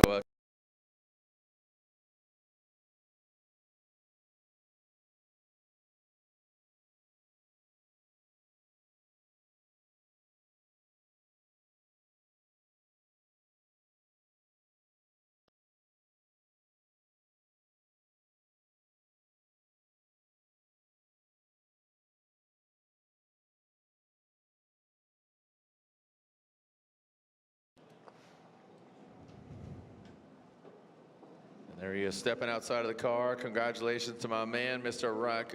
There he is, your winner. Throw it up there. Taxi Garage FC RX-7. And that is Ryan Coffin getting the win overall in our Link Engine Management Pro Spec Championship seating bracket. So, again, a big confidence booster from him coming from Jersey. Now here to, again, the Midwest overall. Congratulations to him. Anything you want to add, Matt? I mean, I don't think I've stated enough how excited I am to see these guys do the big battle tomorrow. And there's always these sleeper cells, I like to call them. Ryan Coffin's in his freshman year here in Prospec, and just an attestament to how good the driving has leveled up. And here's how it shapes up tomorrow. Cole Richards with that #1 spot. He'll go against Cody Dempster, who had to retire early yesterday. Jerry Johnson, new livery, more cats, more flames. He's got it all. But you can see Alex Jaeger, Carson Ruger, that should be a good one. Oh, yeah. Jaeger's got something to prove. Amanda Sorensen, Brian Wills, you know, first ever female to podium. That's two very different philosophies of driving. Colette Davis and Adam Heichman. Who else is standing under there? Stewart and Shelly Hansen. That should be good. No, Nate Chen and Stubstad, if you haven't mentioned that. Oh, yeah, fun. Yeah, that's a good one. Rutsky and Habich. Ooh, Habich. Habich, thank you. Sorry, I apologize. And Trevor Root and Matthew Bystrak. So a lot of great battles. All of us on deck for tomorrow. Again, tomorrow is round 3 of the Link Engine Management Prospec Championship. And we are ready to take a break, and Pro will be back here. Local time is 6:35, so you have about 2 hours and 10 minutes. So a couple hours, tune back in here to formuladcom/live. Tell everybody to watch our Pro seating brackets here at Worldwide Technology Raceway Park.